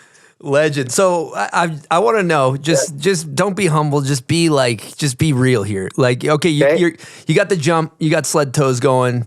First drop in, what are you hitting? Yeah. Second, third, fourth. Just walk me through what a standard issue warm up session for Sparky looks like. Yeah. So yesterday was my very first day, and it's scary, man. The jumps are huge, like the one is, and I haven't ridden park in like 2 months. So yeah, it is terrifying. I did a pretty busted looking straight air, half-ass method. Get on the sled. Then I did a back 5 and then a cap 5 on the second jump. And then I did a back 10 on my third run. And damn. And then switchback 180. Like there's kind of a roller in between, so you can kind of switch your stance. So yeah, I warm up into it, and I did some back 12 tails, which felt fun. I hadn't done like a backside 14 with Indy, kind of like how I do it, like kind of triple dip. I hadn't done that since the X Games last year, so January to January. It's been a long time. But that came around, which I was hyped on. I did some switchback side 5s, some switchback 12s, some cab 9s, front 7s, just kind of like doing those sort of tricks, trying to just get really comfy with like the air awareness and stuff. But yeah, I haven't like worked up to any 18s or 16s, but I don't necessarily really like do that shit when there's absolutely no reward to doing it. Now, a backside 14 is a heavy move, and you said you hadn't done one since January. What are you thinking at the top when you're knocking the rust off? You're just kind of like, I hope this one's still in there. What's going through your head? Yeah, well, I mean, just trying to psych myself up. It gets harder every year, but I mean, I did that trick for the first time in 2011, so I should have it pretty good by now. Oh yeah, that's a long time. 14 years of doing that trick. Got those reps up. And then I don't really do it with mute anymore. I kind of do it with Indy always. And then usually if I can like do that one with Indy good, that means I can do it to fakie and get the 16 going. And then if I'm going to do an 18, I usually like spin it flat with melon. So hopefully can get into some flat spinning backside with melon, get up to like 14 today would be nice. But Yeah, Chris, I'm not going to lie, man. It's scarier than ever. Dude, you know what the thing is that like I'm just so over being hurt. Yeah. So I just want to be very careful. I want to mitigate my risk. those landings, like it's not chill. Like I've ridden the courses and stuff, and the thing I've realized with you slopestyle dogs that's gnarly is like I like hearing that you're getting your speed gauge dialed, because I go down those courses and I'm just like, holy shit, we are hauling ass into these jumps. And you got to be comfortable doing that, right? And yeah, you like say you're in between the jumps and maybe you don't land like super perfect, or like you're on like off your line a bit and you're like, okay, how do I do like a little extra trek, or do I build speed here? Like riding a lot gets that speed gauge really dialed. So that's like a huge thing to get back for me, because yeah, if you're just like a little off, you can go like way too far and then that impact hurts. Or if you're too short, that sucks too. So it's one battle is about the trick, but then another is about how fast you're going. So oh yeah, love hearing that. Well, that's all really fascinating stuff. We're definitely gonna be rooting for you at LAAX Open, which thanks, buddy. Me and your bro and Danny I'm really D. looking forward. Yeah, that's what I'm really looking forward to. Can't wait to hear you guys on the broadcast, and I think it's great that you guys are doing it. People love to hear you guys banter. Oh yeah, and having Danny D in the fold, especially Dream team. If he starts tapping into the Mark McMorris impression game, it's a wrap, because I don't think anybody can impersonate you. He's even better than maybe you can impersonate yourself, I think, in some ways. Exactly. He can literally be careful, man. He spends more than 10 minutes with you. He's got you on lock. You should hear his Craig. It's next level. He's got a good everyone. It's good Brock too. He's got a good Mickle. Oh my god! Literally anyone that he spent time with, he can do so well. It's actually insane talent he has, and I think it's going to be great for you three to be together. I think that's truly a dream team, and it will make it really fun for everyone to be tuned into the LAAX Open. Oh yeah, I'm gonna derail this whole thing. And that's on Red Bull TV. Red Bull TV, yeah, we're doing the LAAX Open live stream on Red Bull TV. It's Euro time, so it's really early in the morning here. Me, Danny Davis, and Craig. So be sure to tune into that if you're listening. And I'd like to derail this entire thing and talk about another idea I'm going to pitch you right now. And that is, you guys do the McMorris Foundation softball tournament. I think we need to do a bomb hole McMorris Foundation 3-on-3, either pond hockey or regular hockey tournament. Get some lumber in the boys' hands. Start burying the biscuit. How do we make that happen? And also, are you on board? Yeah, that is a hell of an idea. Let's definitely make that happen. And how we make that happen is we get on the horn, you, me, and Craig, and maybe Adam Burwell, and figure this out. I know Danny does some charity work too. He loves hockey. It'd be fun to get him involved. And then we just got to come up with where and when. Dibs on McDavid on my team. I know I saw you recently spent some time with him.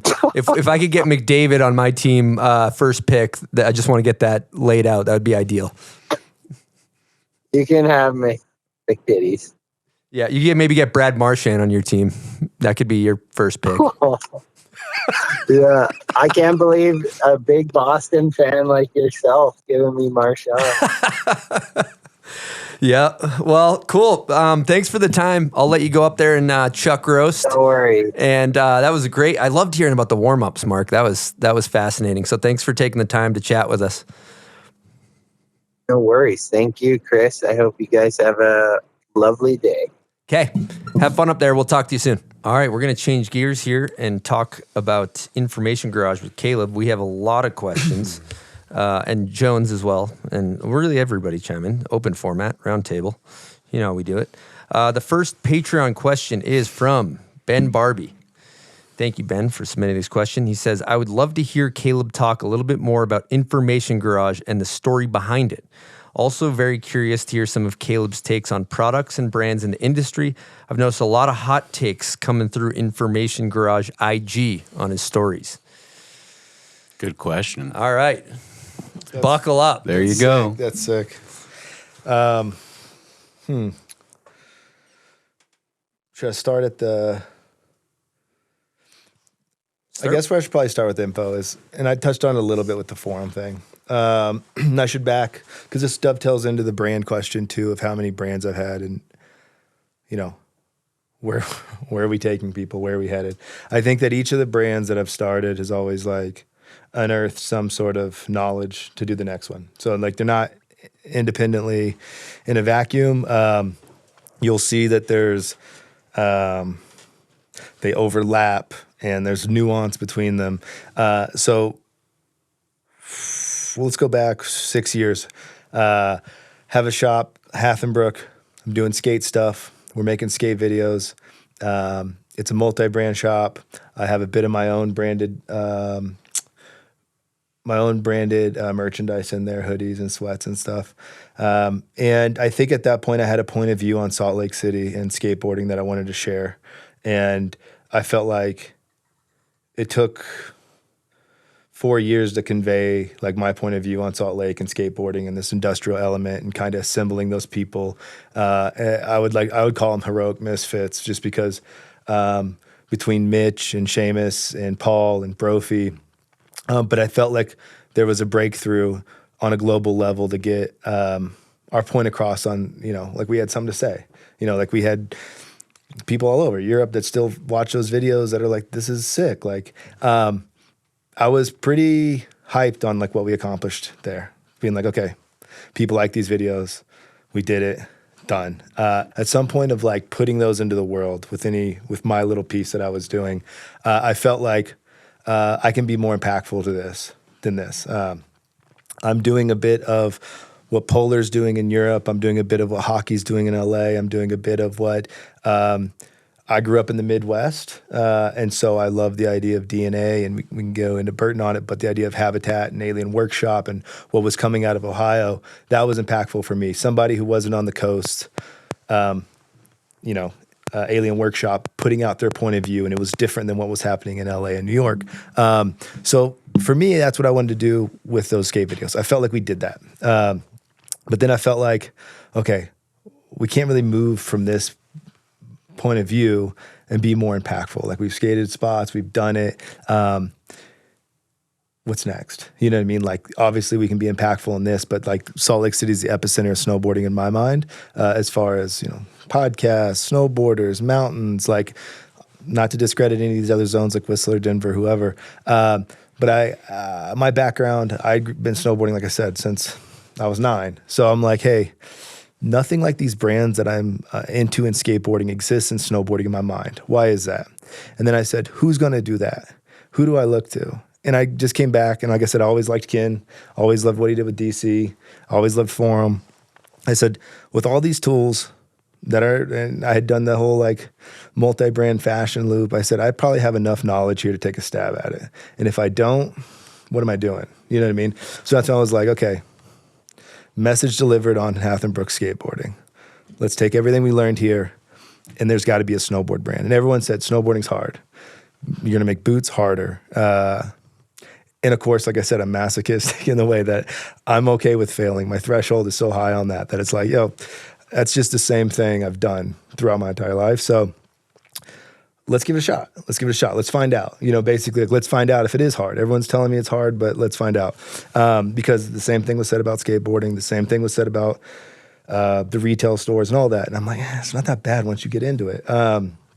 So that's when I was like, okay, I want to do it. I'd have to do it right.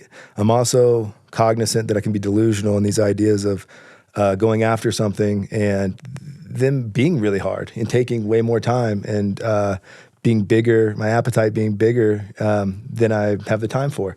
But with snowboarding, I was like, well, let me ease into it, you know? So got back in to making product around snowboarding. And so I guess you could see it because it lines up right with the first time I was on the bomb hole. Brewlers was like an easy way for me to dip my toe and say, hey, look, I'm not sure what this snowboarding hard goods things look like. This beanie brand seems fun. I'm well equipped to do a headwear brand. Let's see what happens. And I mean, not even 2 years in, like Parker got a cover wearing a Brewler's beanie. You know what I mean? Like, I mean, it was pretty easy to be impactful in snowboarding. I got addicted to that. I said, okay, I'm impactful, but what was happening and what was disheartening for me is, and what I didn't expect, I guess, is that snowboarders, especially sponsored snowboarders, they make their money from the brand equity that they're showing, placement on their boards, logos on their beanies, things like that.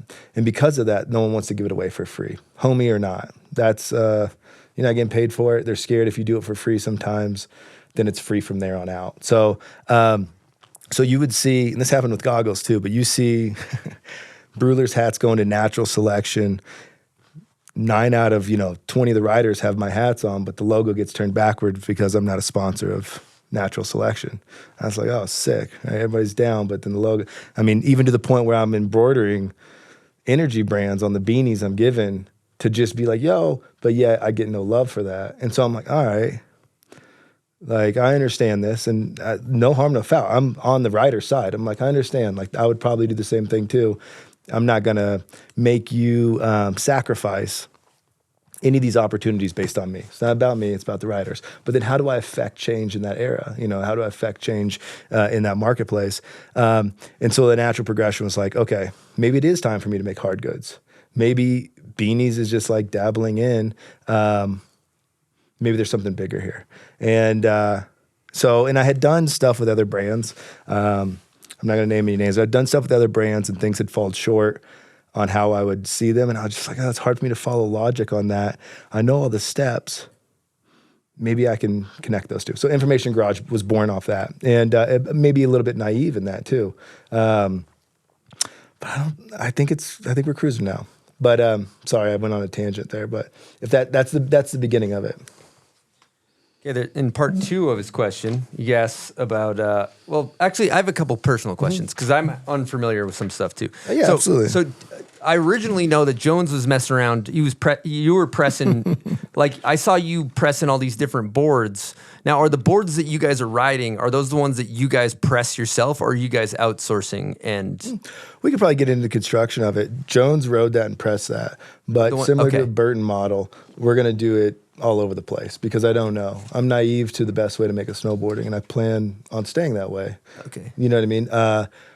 This is just the hand touch and the starting. Like one of the ideas developed behind info is that work gets put into that. Like and not so that the consumer sees it necessarily, but because we want to. Like I wanted to press that board over at Tonino's, and I wanted to brand it info, and I wanted it to be part of that process because that was me coming into really coming out of a relationship, I guess, where it was going to be quite the polar opposite. It was a scenario where, we went to Mothership, for instance, and just paid a premium for a board, and it was necessary to do that. But we had no touch of it, It was like... There's something about keeping your hands in the mud. And I would...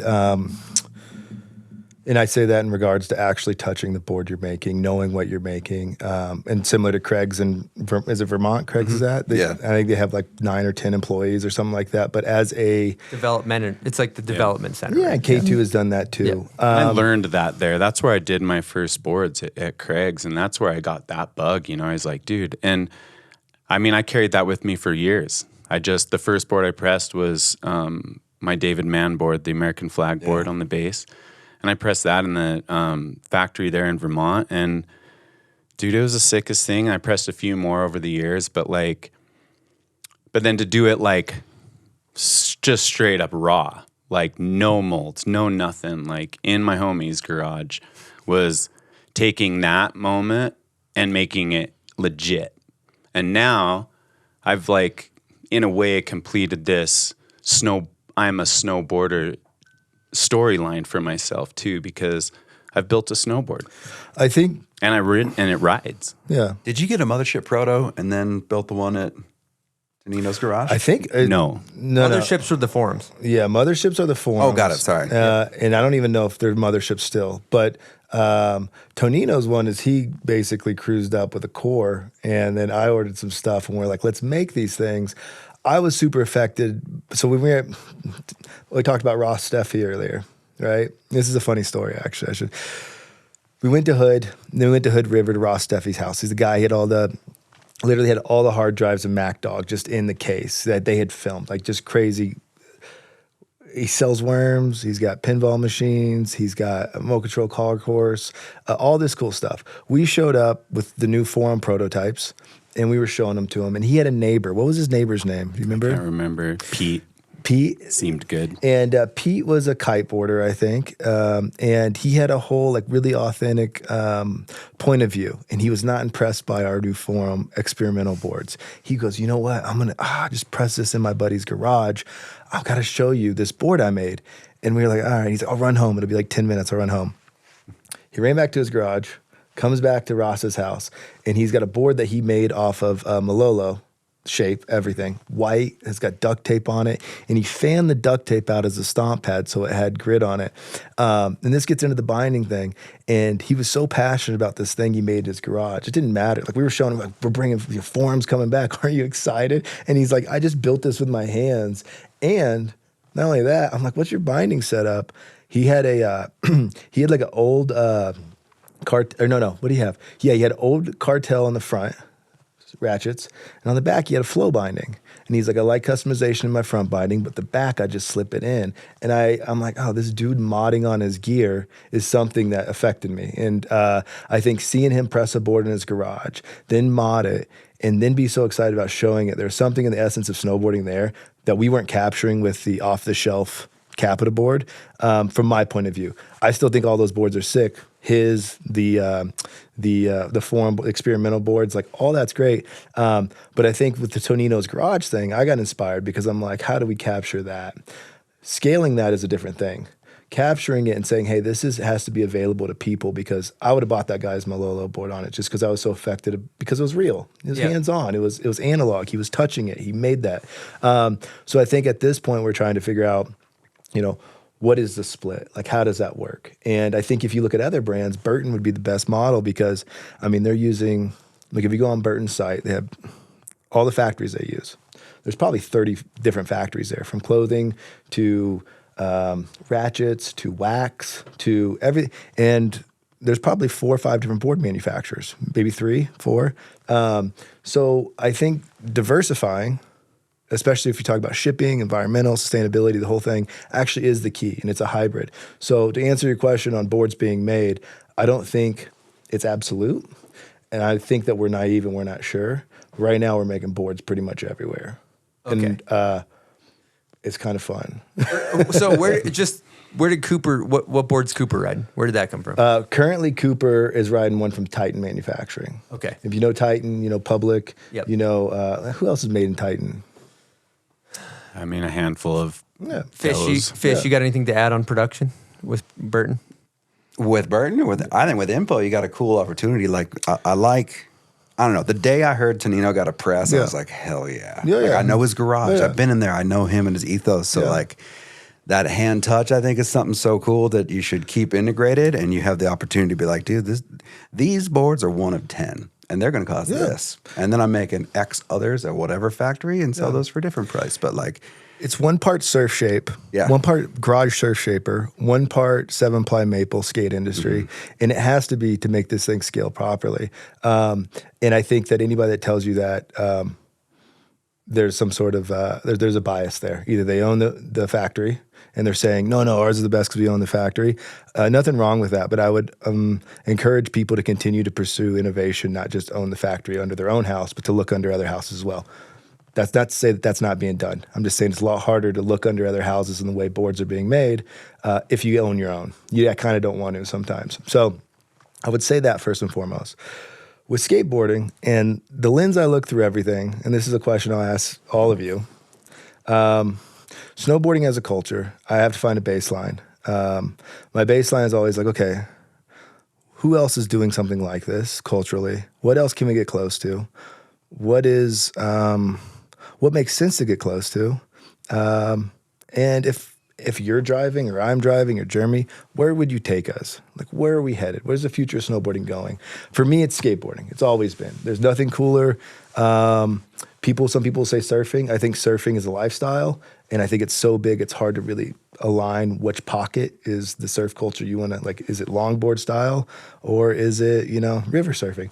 But with skateboarding, it's easy to say, and it's evolved so over time so much, but okay, this is how they're making stuff. 7-ply maple, right? We've been introduced all sorts of gimmicks in skateboarding. Trucks that have rollers on them, so it's easier to grind. Different types of grip tape.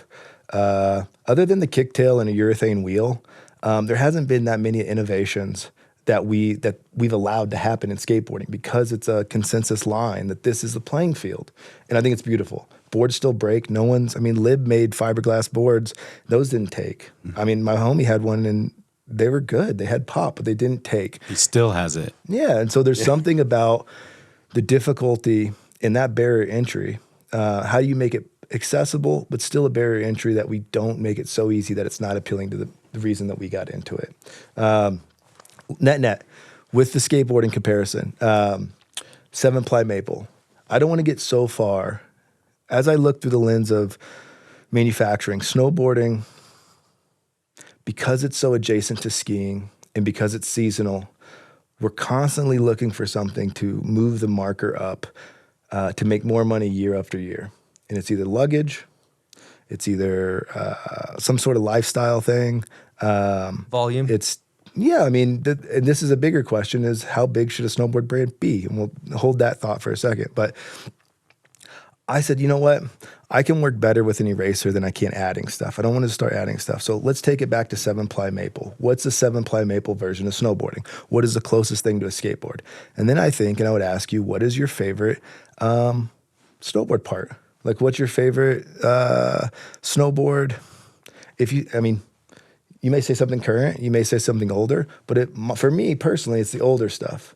And those boards that JP and Jeremy on back then, they were not good. No. You know what I mean? That's not to say that that's what we want to make. All I'm saying is they were able to do that stuff then, and it still stands the course of time. I'm probably not far off with a baseline board. And then adding in from there. Does that make sense, kind of? Mm-hmm. I am worried about people putting so much in over-engineering a snowboard that, one, it's not accessible price-wise, but two, it's something completely different. And so I think we should always push innovation there, but with Information Garage, it's like there'll be higher-end boards. Like, we know how to make that. That technology's all there. But starting and making it accessible, I think it's 7-ply maple, and that's that Titan board. Like, we started there. And now it's like, okay, what else can we do that's similar, that still makes sense for everybody, that at the end of the day is going to get us on snow? Yeah, let me jump in for a sec. Like, absolutely.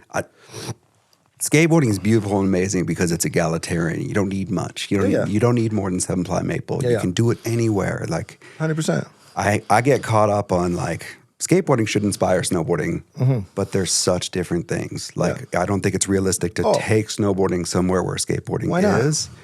One sec. Yeah. But just to get back to the innovation point, like 7-ply maple, that's the starting point, right?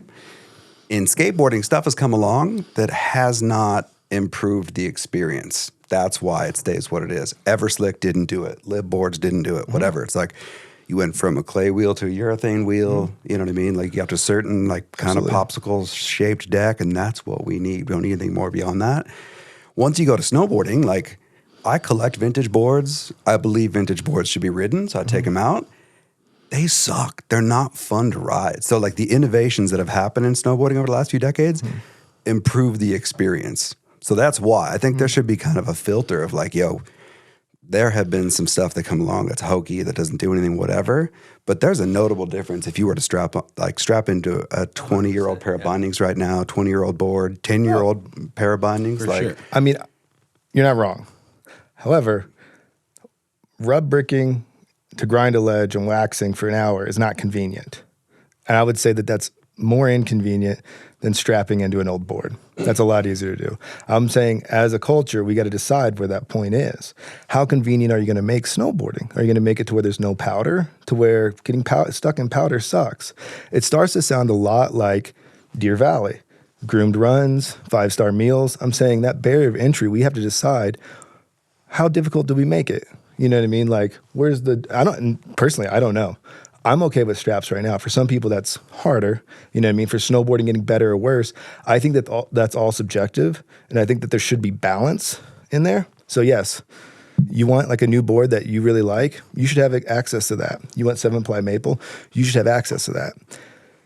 Where it gets tricky is when you own 90% of the market, 80%, however much Burton owns. And let's just keep Burton out of it. Let's just say any player who's an industry leader, when they start saying this is the status quo of convenience, then we have a new issue. I don't think that that's balance or moderation in the playing field. And so I don't know. I think and I would say the same thing to skateboards. If somebody came in and owned 80% of the market and said, you know what, it's not 7-ply maple anymore, it's 9-ply maple, get in or get out, like that's the vibe. I would probably have the same point of view, being like, we should have access to both equally. And I think with Information Garage, having a few different like ways to make snowboards, ways to approach it, is the only way I know how to like figure out what's good and what's bad. And that's for me. That's all subjective. Jeremy might have a different point of view. I want to allow access to him. Anybody else that approaches it because they might like that. But What's your price point board cost? So right now it's interesting. This would be a good one for viewers. I think like at Milo you can go, and I think it's like $380 right now. What's Burton's price point board? That's dope. He's got a beat. Yeah. Okay. No, I might even. So here's the question though. Yeah. I'm just curious. Yeah. What should it be? The consumer dictates that. As a consumer, if you were to buy a board, what would you like to buy a snowboard at? You know, I'm such a spoiled Less piece than of that. shit that I don't even I don't even know the gauge. You know, I've been so lucky to get free boards that I'm, you know, like I'm not a good person to ask, to be honest with you. Well, no, and the interesting thing is people like myself that have the most opinion on it are the people that aren't paying face value for it. They're the people that are getting it for free and been sponsored their entire lives. And so I'm saying with kids, I ask, if you said somebody, you know, go buy a snowboard, is it $120? Is it $240? Is it $6? Is it $8? Is it a pair of skis? Is it $1,200? These are all questions that I don't think that we're asking the market. I think the market is telling us what it should be. And I think that's getting passed on to the consumer. And so all I'm saying is like, similar to my question before, we're at a spot in time where it's more accessible to make your own brand and to make it accessible for people.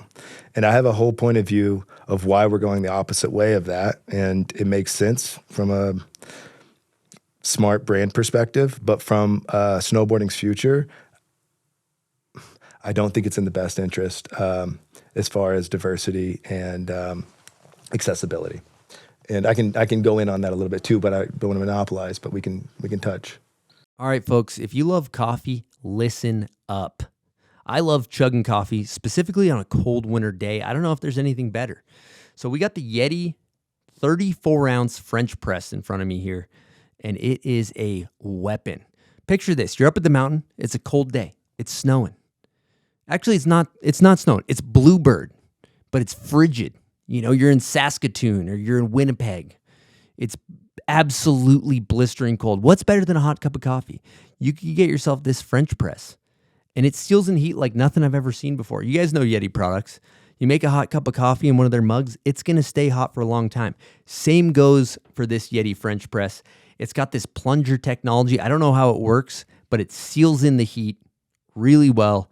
You know, you want to be a hit at the tailgate when you're at the resort, pick up the Yeti 34-ounce French press, and you'll be the belle of the ball. All right, folks, we're going to talk to you about Turtlebox. Big fan of this product. I have this in my house. I got 2 of them.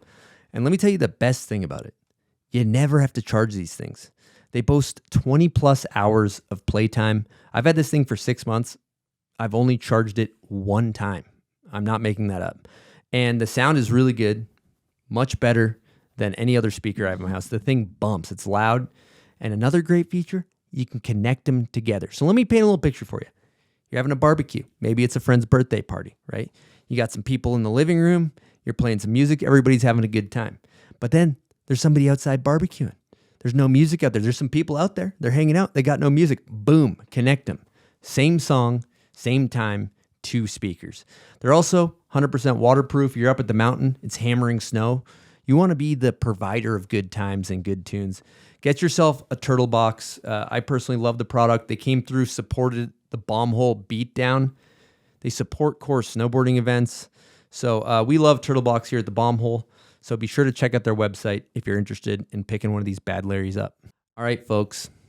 Are you a snowboarder looking for a once-in-a-lifetime snowboard experience? We're talking great nightlife, great restaurants, world-class guides, great snow, great terrain. Well, check out Mint Tours. They know how to provide a great experience, and they've been a snowboard travel company with over 20 years of global expertise. Let's talk about the guides.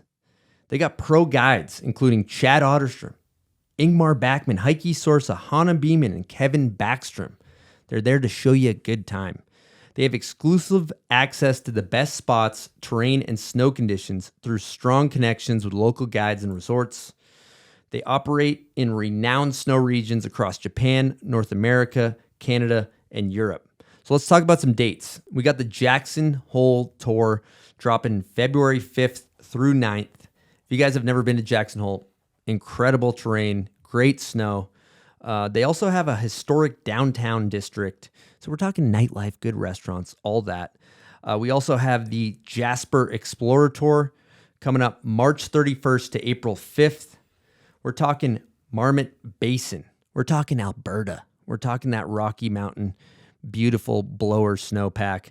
So if you're out there looking for a once-in-a-lifetime experience with some pro snowboarders guiding you around some world-class resorts, just a great through and through, top to bottom experience, check out minttours.com and see what they have lined up this season.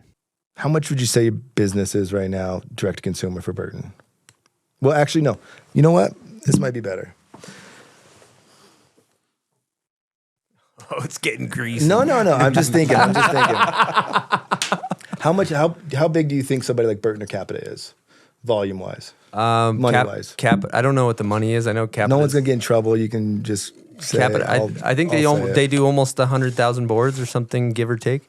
Are you gonna do a percentage game? Because it might be easy to be like, if it's $1 million, if 30% goes here, like I mean, there's definitely a percentage game, but I'm saying like Burton, probably $1.3 billion. CAPiTA, you don't think so? 800 million? It's not the first number. 750. I have no idea. Okay, I'm down. Let's round it down. Let's say 700 million. Okay, Burton, can I see that other brick? Real fast, is that cool? This is Burton, 700 million, just to visualize this. 700 million. Nidecker, that's $700 million here. Yes. Now, Nidecker's probably like 100 million with all their brands. Maybe more, maybe less. And this is me, full opinion piece, just from what I'm seeing, limited knowledge, grain of salt. Pun. And let's say this is Nidecker. Let's say that's 100 million. No, this is 700 million. I need more bricks, bro. Flip that Yeti halfway.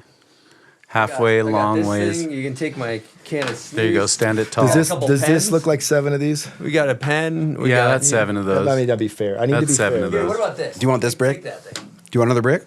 Well, there's people that are this is probably listening, good. just so That's you got to too Oh, yeah, there's people listening. Okay. This is an audio experience, not a visual. I'm so sorry. Yeah. Well, people that are visual, let's see. I got 2 bricks up here, a buzzer and some Zen. Zens. So we're really working with some magic. Anyways, if Burton's, we're rounding it down. Let's say Burton's 700 million. Let's say Nidecker's 100 million. Let's say Ride is, 80 million, probably less than that. I don't know. People know numbers better than me. I'm just saying, looking at the market. Let's take Burton and say, look, 30% of Burton, 30% of Burton is doing direct to consumer. 30% of Burton doing direct to consumer is what? Still 200 million? 150 million? Sure. That's still more than the other side of the market. You know what I mean? So to me, pushing 50, and I would, again, Fisher would know better than me. I'd be curious on how many step-ons is percentage of the market of bindings. And we'll round low. We'll say 20%. So 20% of 300 million is still a lot of step-on bindings. More importantly, it's a lot of step-on boots. Questions? I'm just wondering what the problem is. I'm trying to get to the bottom of the issue. Could we start with the problem statement? Yeah, and then work in reverse? Yeah, let's start with because I'm still, I lost you with the Zens. Yeah.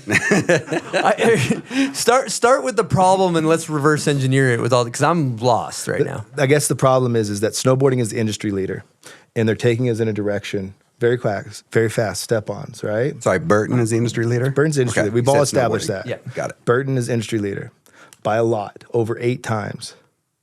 Okay. We've all established that. Yeah. Burton's direction for the industry conveniently falls in line with their patents. Step-ons and in face masks, the goggles. That's good business. You know what I mean? Marketing that changes the entire landscape of snowboarding. I still don't see a problem. Continue. Are you getting? Well, let me so ask you this. Are Your you in problem step-ons? statement is a No. monopoly? Are you talking? Yeah, are I'm you going still into I'm still monopoly? trying to figure out the problem. Your words, not mine. Your words, not mine. Are you in? Well, let's say that. Are you in step-ons or are you in straps? No, they're not for me. They're Okay. Would they ever be for you? No. Maybe when I'm old and I can't bend over and strap in. Yeah. Like Okay. they could be if I'm just like old. Step-ons or straps? I have step-on split on my split setup, Okay. which I enjoy, and I have ridden them quite a bit. Okay. Jeremy, I know your point of view on this, but just for everyone listening, Straps. straps. Okay. You're looking at somebody who's trying to make bindings right now. Going to binding factories and saying, hey, look, do you make ladder straps? Do you make ratchets? They're saying, don't you want step-ons, right? As a new brand entering the market who doesn't have a license for Burton or Nadecker, it's extremely difficult.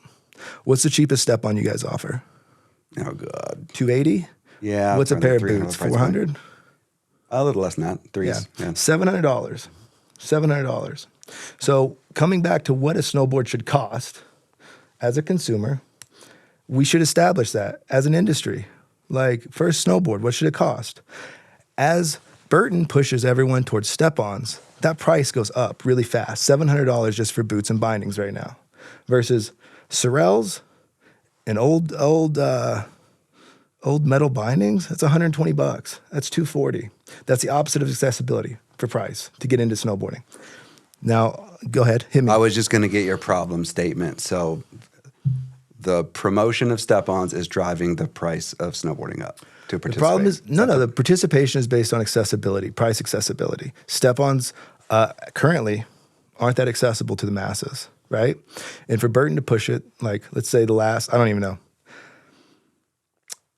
What do you think? I would say the last probably 3 social media posts that Burton's pushing are probably step-on related. So this is an industry leader pushing the whole industry into step-on, something that's not price accessible at the moment, right? That's a problem. No? Yes? I don't see. Continue though. I want to finish round circle and then I'll chime in. Yeah. Well, I mean, I guess the question is, it comes back to what should a snowboard cost? Dude, the customer has more choices than ever. Exactly. The customer can buy whatever they want. Between the secondhand market and everything, like if you're going to put the skate ethos to it, like someone who wanted to go and snowboard for the first time and is being price sensitive, they're on Facebook Marketplace. Like they're on Craigslist, they're on KSL. Like there are more options and more inventory out there to the point where it's a problem. Yeah. I don't think that product is so scarce that they're like, dude, I gotta buy a step on if I'm gonna try snowboarding. It's too expensive for me to get into it because of it. No. So, But to get into, so we're talking about a couple things here. So now the way I'm seeing it is you have accessibility to snowboarding by way of technology. It makes it easier. It makes the experience better. Now you've took that and you're trying to Caleb's point, let's take that into account now. That infects that whole scenario. Now you've just upsold this consumer. Then you have the Facebook Marketplace user that's like, they're not even looking at the step-ons necessarily. But to your point now, plenty of product. Why are we flooding the market with the technology that's, I mean, I guess, and I'm just being a devil's advocate here. This is, I'm not having an opinion. Can I be a third? I'm just kind of putting it all together here. I'm just going to weigh in as a third party, no affiliation with Burton, no affiliation with step-ons, don't give a shit. well, you are though. Ride bindings. Union's got step-ons and they're licensed by Burton. Okay, well, like I'm not riding them. I'm not. But How much would it cost to ride a pair? They don't ask me to do that, and it would. I just wouldn't ride them because they're not for me. But the point being is that like you know, what is it?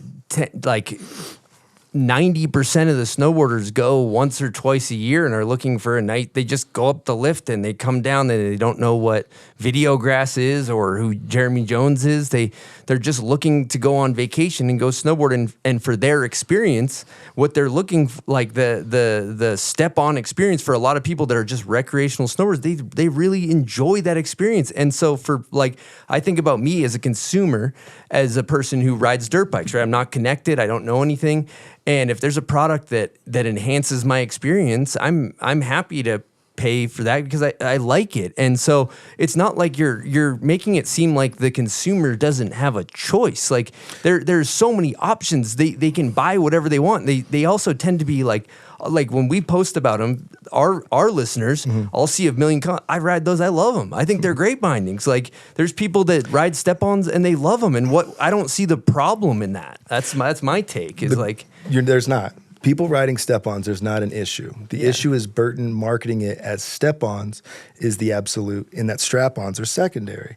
And so, listen, if you want to ride strap-ons, if you want to ride no bindings, if you ride anything, you should be accessible to do any of that. Yeah. You should. That's good. That's snowboarding. That's what I'm for. I'm not trying to disrupt by saying step-ons are bad. I'm actually doing the opposite. Step-ons are disrupting the strap market. And it's funny because it's also closely knit with the narrative of these patents and accessibility that such brand owns. So, for example, as a startup brand, I can't go to a factory and have a step-on, nor do I want to, but I couldn't do that. So not me, but any brand that comes beside me, next to me, after me, are they going to have access to step-ons?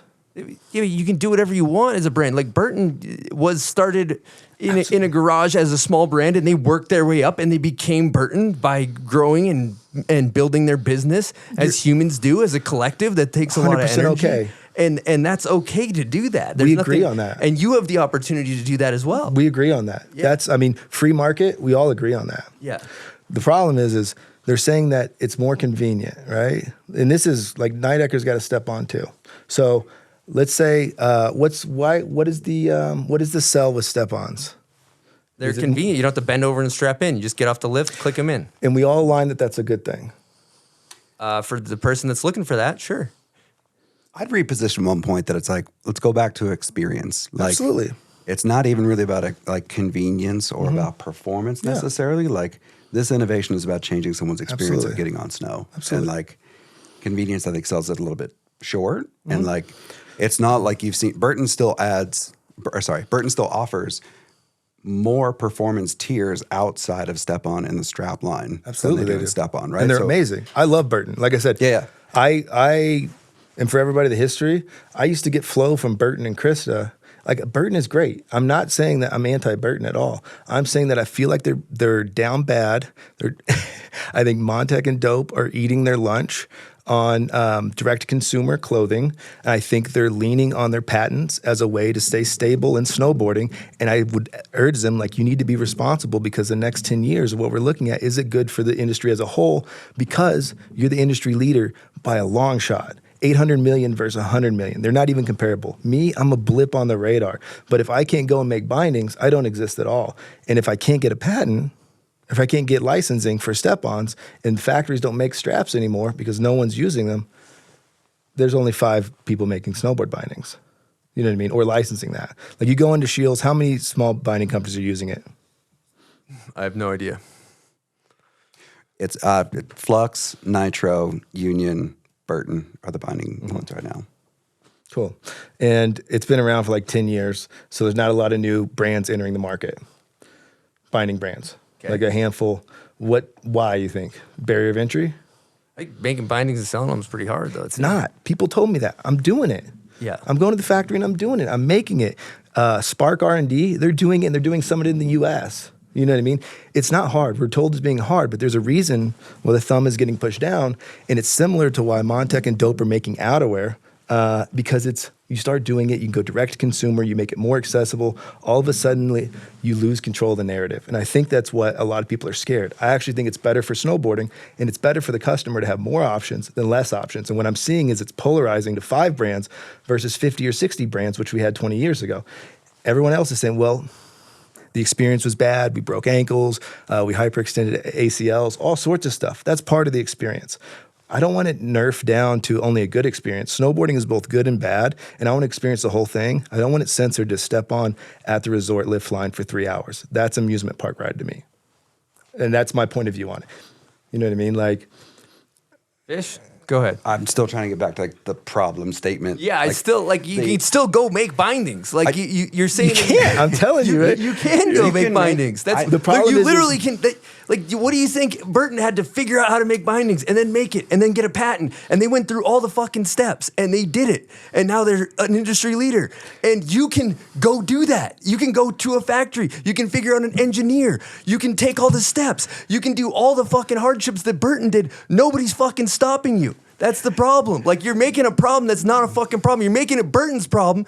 It's not fucking Burton's problem. It's your problem. You want to make bindings? Figure out how to engineer it. Figure out the factories. You're fucking blaming other people for non-existent fucking problems, dude. No, I think the reason I wouldn't make I make stuff. I know how to make stuff. if like, somebody straight up. weren't to enter the binding market Yeah, right yeah. now, it would be because there's so little market share. Like you have There's not- Union, it's growing. You It's have not. Burton. So no, market share is just Yeah. a percentage. Yeah, yeah. You know what I mean? Like Union and Burton, 80%. vast majority is Yeah, yeah. there. Yeah. So if you say they're 80%, just as a number to throw out, Yeah. you have a lot of bindings in that 20%. Yeah, yeah.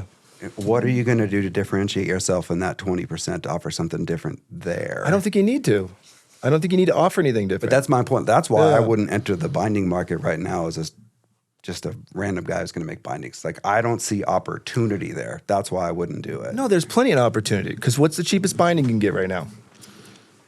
Of something that snowboard culture has been like, oh, this is cool, that you would see in a snowboard video. Not Amazon, something that's like, hey, I have no idea. But so are you trying to say that your goal is to go just make a cheap set of bindings? Is that what you're trying to do? I'm saying that I want to make snowboarding more accessible because snowboarding's only as cool as the people in it. And if the people can only get in it if they become of means and they're middle and higher class, it doesn't become as cool as skateboarding. Right. It's less accessible. Accessibility is like, problem is one.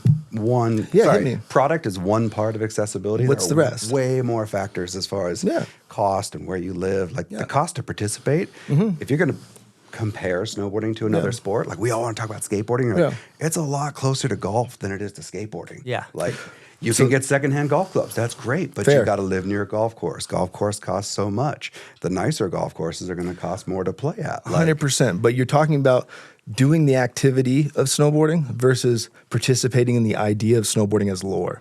I know guys that went to a concert. They sat in the nosebleeds. They went to one concert. Chances are they knew every word better than the guy in VIP. The guys in the nosebleeds defined their whole life. They wore the merch. They hung out with the people that went to Sabbath. They listened to all the music. The whole thing. Their life was defined by that one experience. Snowboarding, let's say you watch a video. You can become a snowboarder by watching a video. You don't have to be on hill 300 days a year waiting in the lift line to be a snowboarder.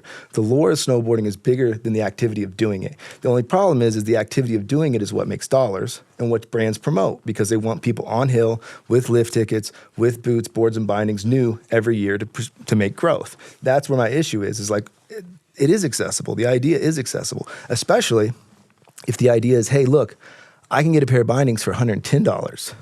All of a sudden, it's more appealing than knowing I got to spend $800 just to maybe get on snow one time a year. So the question that I asked you like 5 minutes ago was a simple question that we just are going full circle. Absolutely. So your goal is to make cheap bindings. No. The goal is to make snowboarding more accessible. And that is and product is price being one of 100%. those. Product's a piece those of that things. puzzle. Yeah. But there are way more pieces to the puzzle. And 100%. there's like 100%. so many ways to get product versus showing up and buying what's new. Yeah. I'm saying that there are ways to make cheaper bindings than what's being presented. 100%. Okay. Is that something that I'm out to get? I don't know. Time will tell. Okay. Got Time it. will tell. The question is if there is possible, why aren't we doing it? Like, do we want snowboarding to be more accessible or don't we? I mean, it's a. Here's the thing. So that's- So from a price, like I'm just listening to it and trying to kind of make really form an opinion around it, like what accessibility to the sport or the activity rather, whatever you want to call it. I mean, that's been a discussion for years. As long as I can remember at Burton, it was like, let's bring people in. Let's more accessibility. And then I went back on some podcasts. I was listening to Johan talk shit on all the street snowboarding the other day. And I was thinking about it, and I'm like, his whole thing about streetboarding was that it's not attainable. Like, people look at that and they get like thrown off. And I was thinking about it, and this isn't to go against his opinion or challenge him in any way. It was just a point that it made me think, like, and then to this, price being something, clickers being one of those things that are priced really high to maybe distract someone coming into the sport if they're going to be priced based when they come into the sport. And if that's what they're looking to, they're just going to look at it and be like, all right, I want to buy this. But that's not how everyone comes into the sport. Like, if you want to snowboard, you can figure out how to access it. And that can be an expensive version of it, and it can be the golf course backyard version of it. But I think snowboarding as a culture,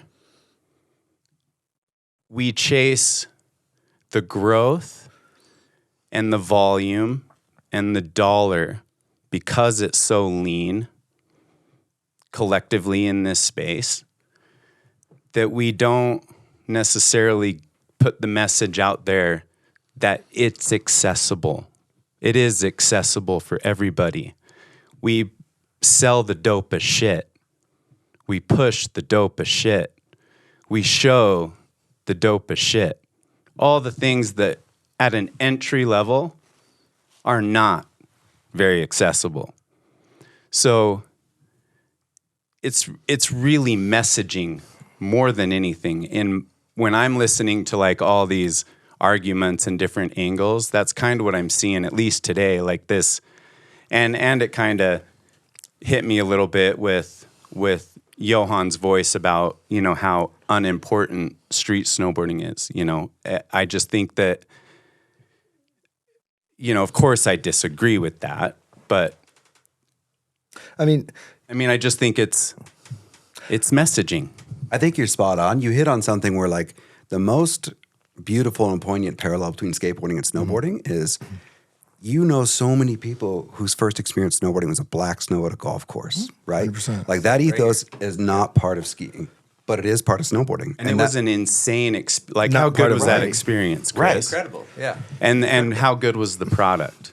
Horrible. Right. The worst. Yeah. So that's the beautiful parallel. And then, oh my gosh, sorry, I just blanked out. And you're relating it to skating or skiing? I'm sorry. That's the skate parallels, the ethos of like, hey, I'm going to go try it at a golf course. And then Jeremy, what you hit on that's spot on, that's missing, no one's messaging that. Like, I would love to see a marketing campaign about like, dude, backyard snowboarding is awesome. You can be in Boston sliding down like an alley or whatever. Like, I would love to see that, but that's a marketing thing. I don't think product is.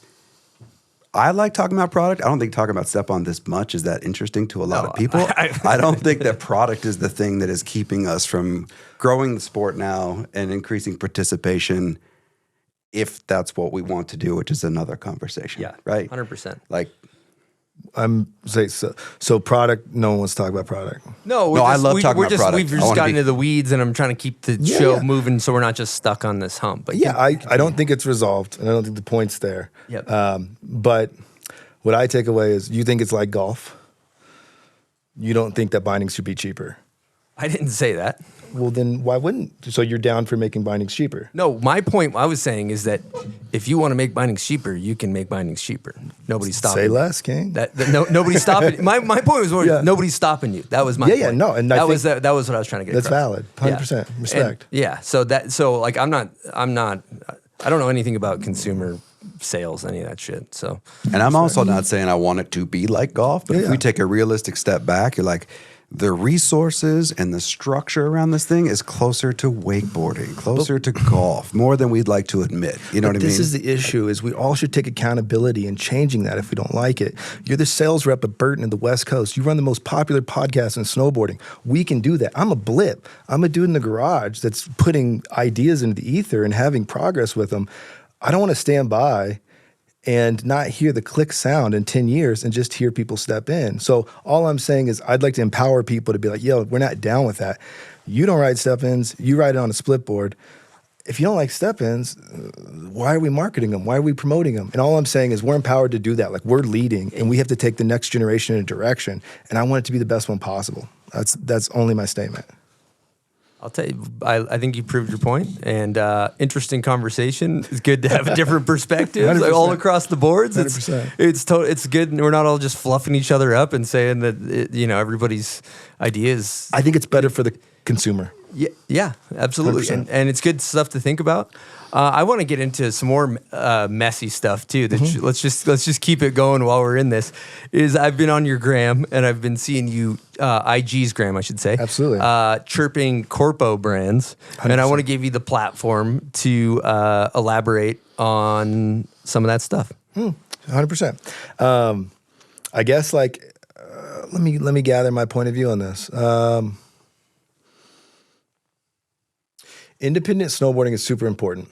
And I would say the same because I think skateboarding is the same way.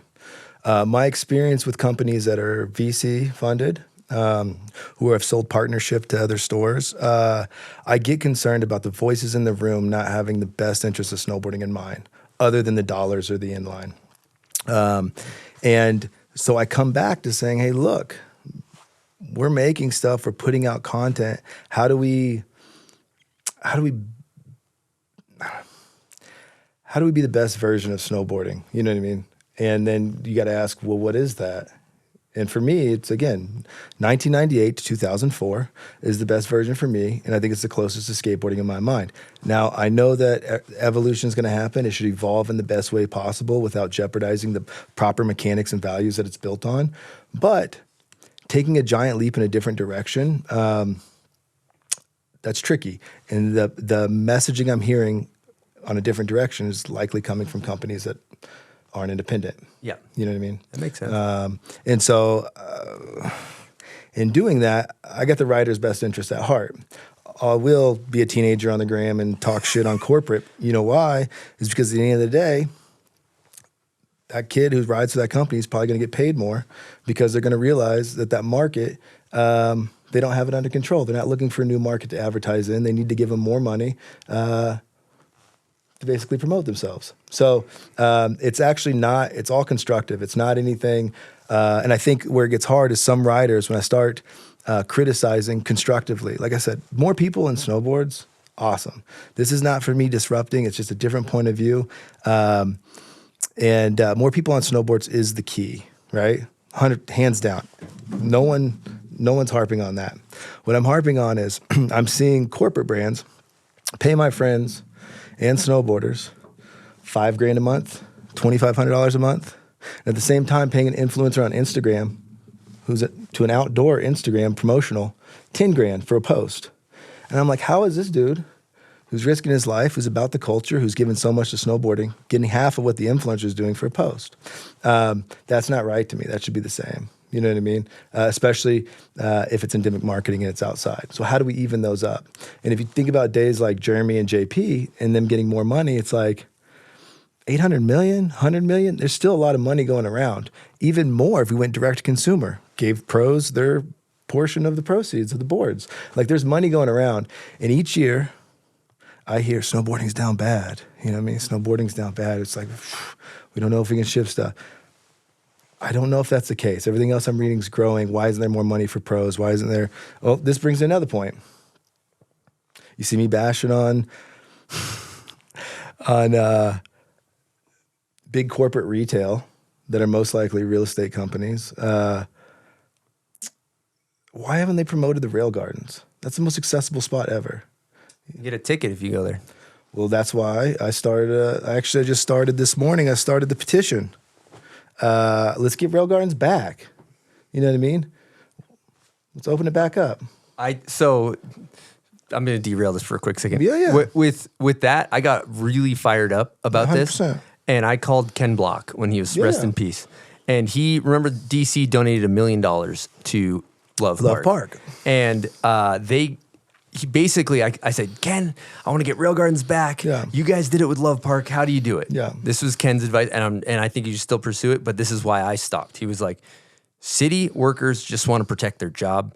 They don't care They just don't. If somebody falls, sues themselves, you're not dealing with the business. We donated $1 million to Love Park, and they still shut down skateboarding. He's like, so my advice would be, don't do it. And so but I'm just kind of. And you're not wrong. Yeah. Vans has tried to do it. DC tried to do it with Love. It was a different thing. Now, again, I have a high threshold for failing, so I'm not scared about failing. I'm more scared about not going after it. That snowboarders not taking it in their hands, say, look, Rail Gardens is important to us. This is ours. We should try to raise money. We should try to get a bunch of petitions and save it. That scares me more because that maybe means snowboarding's dead or no one's holding that close to their heart. So seeing what the BMX riders did in Salt Lake and built that park under the freeway, they've done it. Why can't we? It's a good you know point. what I mean? It's doable. And it is doable, but it has to start real. It has to start with a groundswell, not with corporate money, with real money. We have to get out and walk to make it happen. The same way we get out and walk with bindings, small brands. And so, like I said, this idea is contagious. We're seeing it with the bounty rail that's happening up on Foothill right now. It's bigger than anything. So I believe it can be done. And if it fails, I'd rather fail being like, we gave it a shot.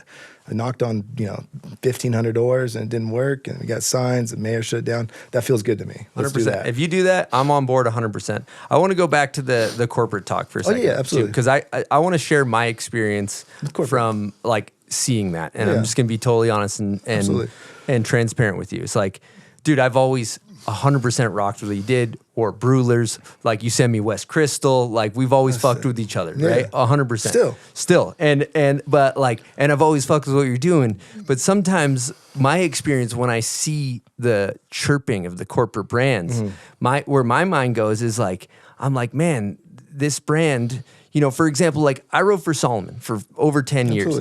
And they did a lot of good stuff. Like, Solomon gave me 10 grand every year to give to a production company that would fund Videograss that went into Justin Meyer's pocket or whatever, right? And so these quote unquote corporate brands, I have a lot of friends that work for that whether it's a rep, whether it's a product developer, whether it's a team manager, whether it's a team writer, or it's my friend getting the bag, that these brands, although you may not align with their ethos, they support a lot of people in the space. Absolutely. And so the experience I had in reading it, I'm like, damn, Caleb's going off. But I'm like, Caleb does cool shit. Why shit on the other companies? Why don't you just do the cool shit? You know what I'm saying? That's my take, and I would love to give you the floor on that. 100%. I think all these corporate companies on paper, and this is what I do for a living. I consult for companies, giant companies. Yep. And I see how much money is getting passed around, and I see what people get paid for doing stuff. And what snowboarding is getting paid to have the impact that they are is not the same as other industries.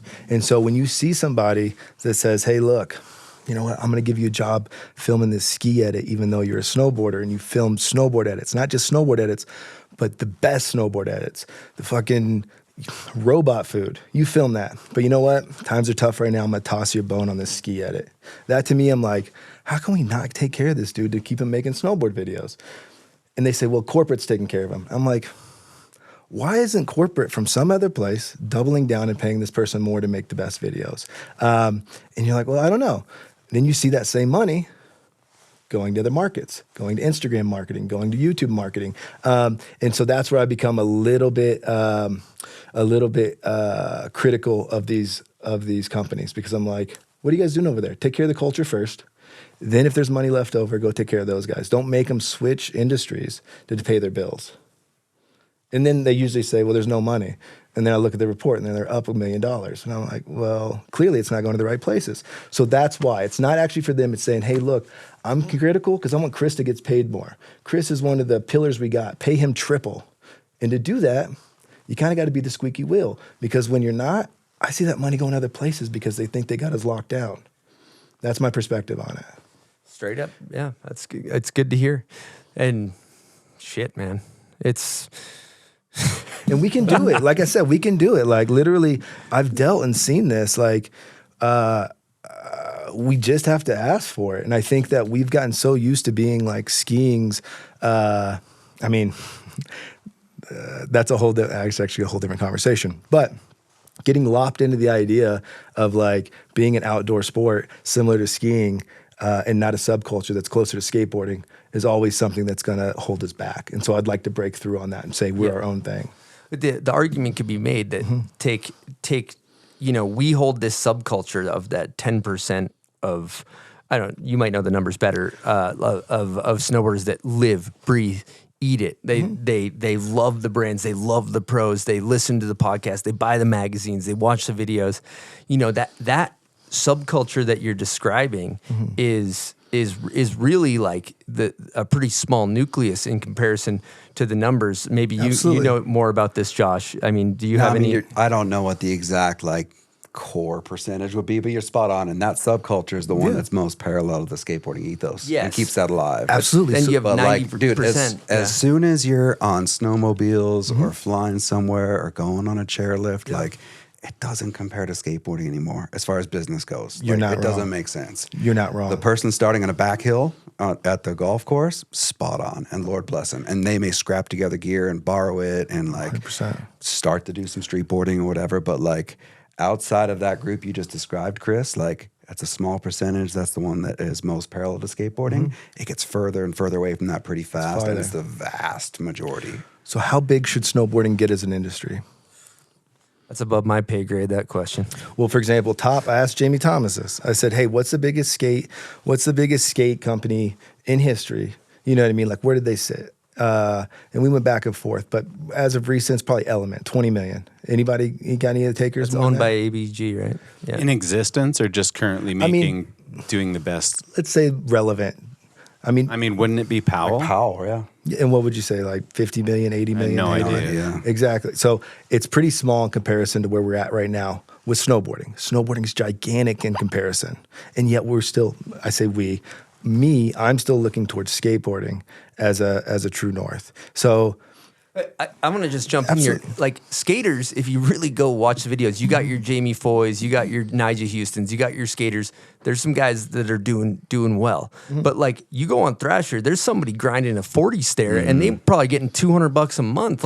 It's not beautiful. It's not necessarily it's beautiful. That's passion. Yeah, it's passion. Agreed, 100%. But in comparison, I would say that snowboarding takes care of its athletes much better than skating financially. And wise. skating, dude, once you pull energy drinks out and New Balance and Nike and some of those big non-endemic brands, how healthy is it? Yeah, but if you pull the latest, and this is, I call it line cook energy.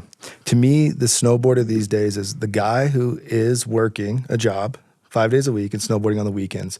It's harder for him to buy snowboarding gear and get up to the hill. Therefore, in my mind, he is more valuable as a snowboarder in his point of view than any of the pros. The blue collar snowboarder is the dude in the nosebleeds. I like that. That's who I'm rooting for. I'm making it more accessible for that guy. Agree, but one counterpoint, it's easier than ever for that rider to get gear more affordably. There's so much gear in the market now, secondhand too. But that's not what you're marketing. You're not marketing secondhand gear. You're marketing snap-ons. And that's back to that messaging issue, right? Yeah. This person looks into it and they want to feel the fire. They're going to miss it because they're going to see, someone clicking in. And so I'm for instance. And I'm okay if it's even 50-50. If you're hey, half of these are step-ons, half of this we're doing a re-gear program. You know what? Fuck new outerwear. Go get old vintage outerwear. Which you should do.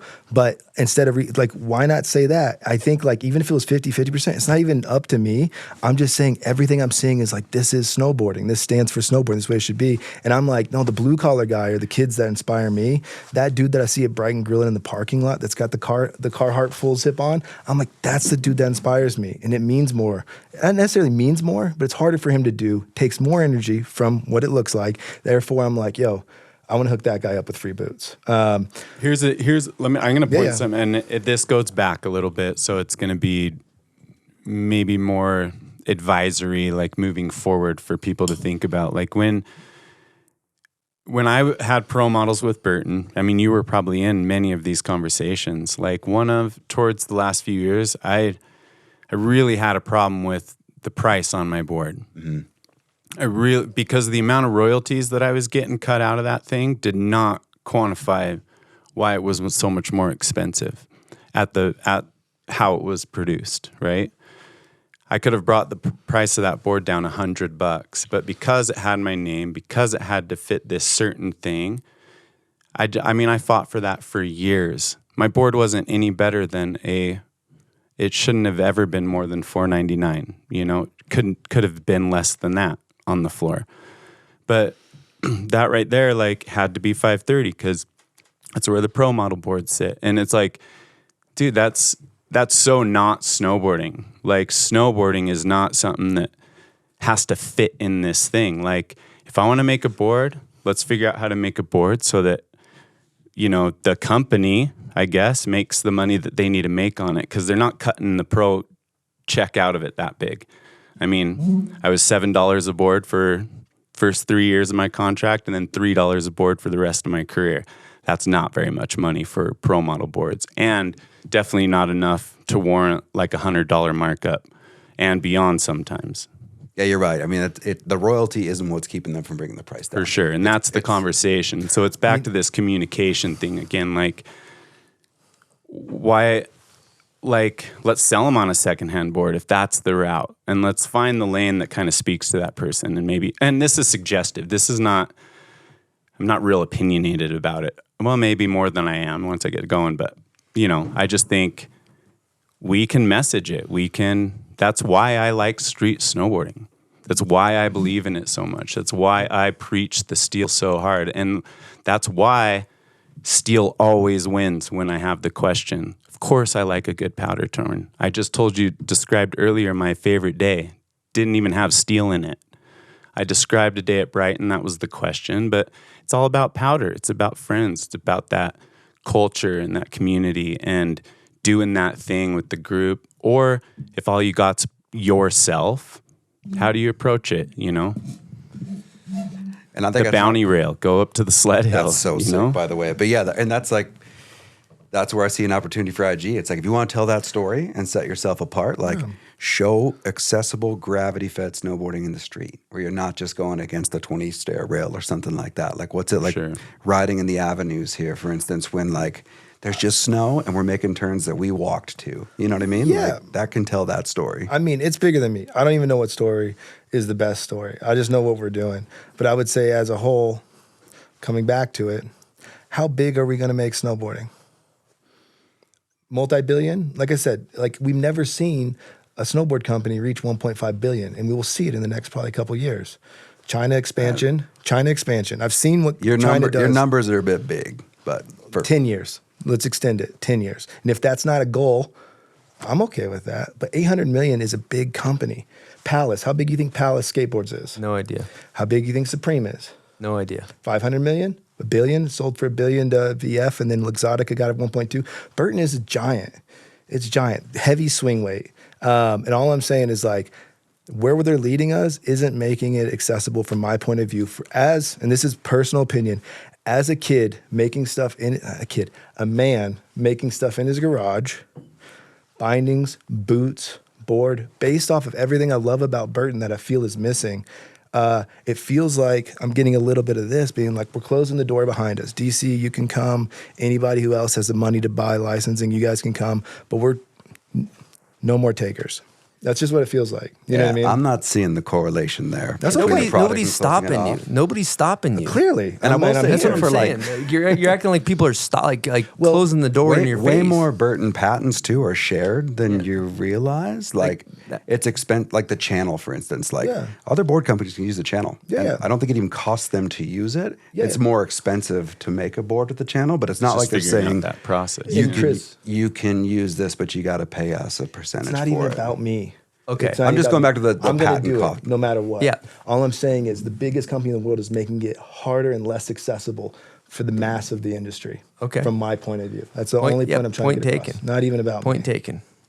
Yeah. I mean, yeah, we've covered it. I'm going to do an insane pivot in 180 degree different direction right now. So we're going to call Henry Jackson the voice of European snowboarding. We're going to talk about the LAAX Open. So this is major pivot. Major pivot. Let's see how this goes. Here we go. See if he picks up. Hello, Henry. How we doing, brother? Hey, Chris. How are you? Doing great. Where are you at right now? I'm currently hiding in the toilet in a basement in an apartment in Bad Gastein, Austria. Not for any nefarious reasons, nothing dodgy going on. It's just my daughter's asleep, not that far away, so I'm trying not to wake her up. Appreciate that, Henry. Well, I was calling because we got LAAX Open coming up this weekend, and I would love to get your analysis on who our takers are. Who do you think is going to do well? Maybe let's start with pipe, and then let's go from there. Ooh, right. Well, in my opinion, I mean, LAAX pipe may be the best contest out there, certainly for spectators in the world at the moment. That night pipe finals is heavy. I wish you could. I know you're going to do a great job commenting from the booth, but I wish you could come and check it out, Chris, because that thing is special. Take on it. Let's think. Probably biggest bummer is that Valentino Diselli is out. He had a knee injury, I think in China. So that is a real shame because those 24-foot frontside airs he was doing a couple of years ago were my favorite thing ever. So Valentino's out. So Scotty James seems fired up.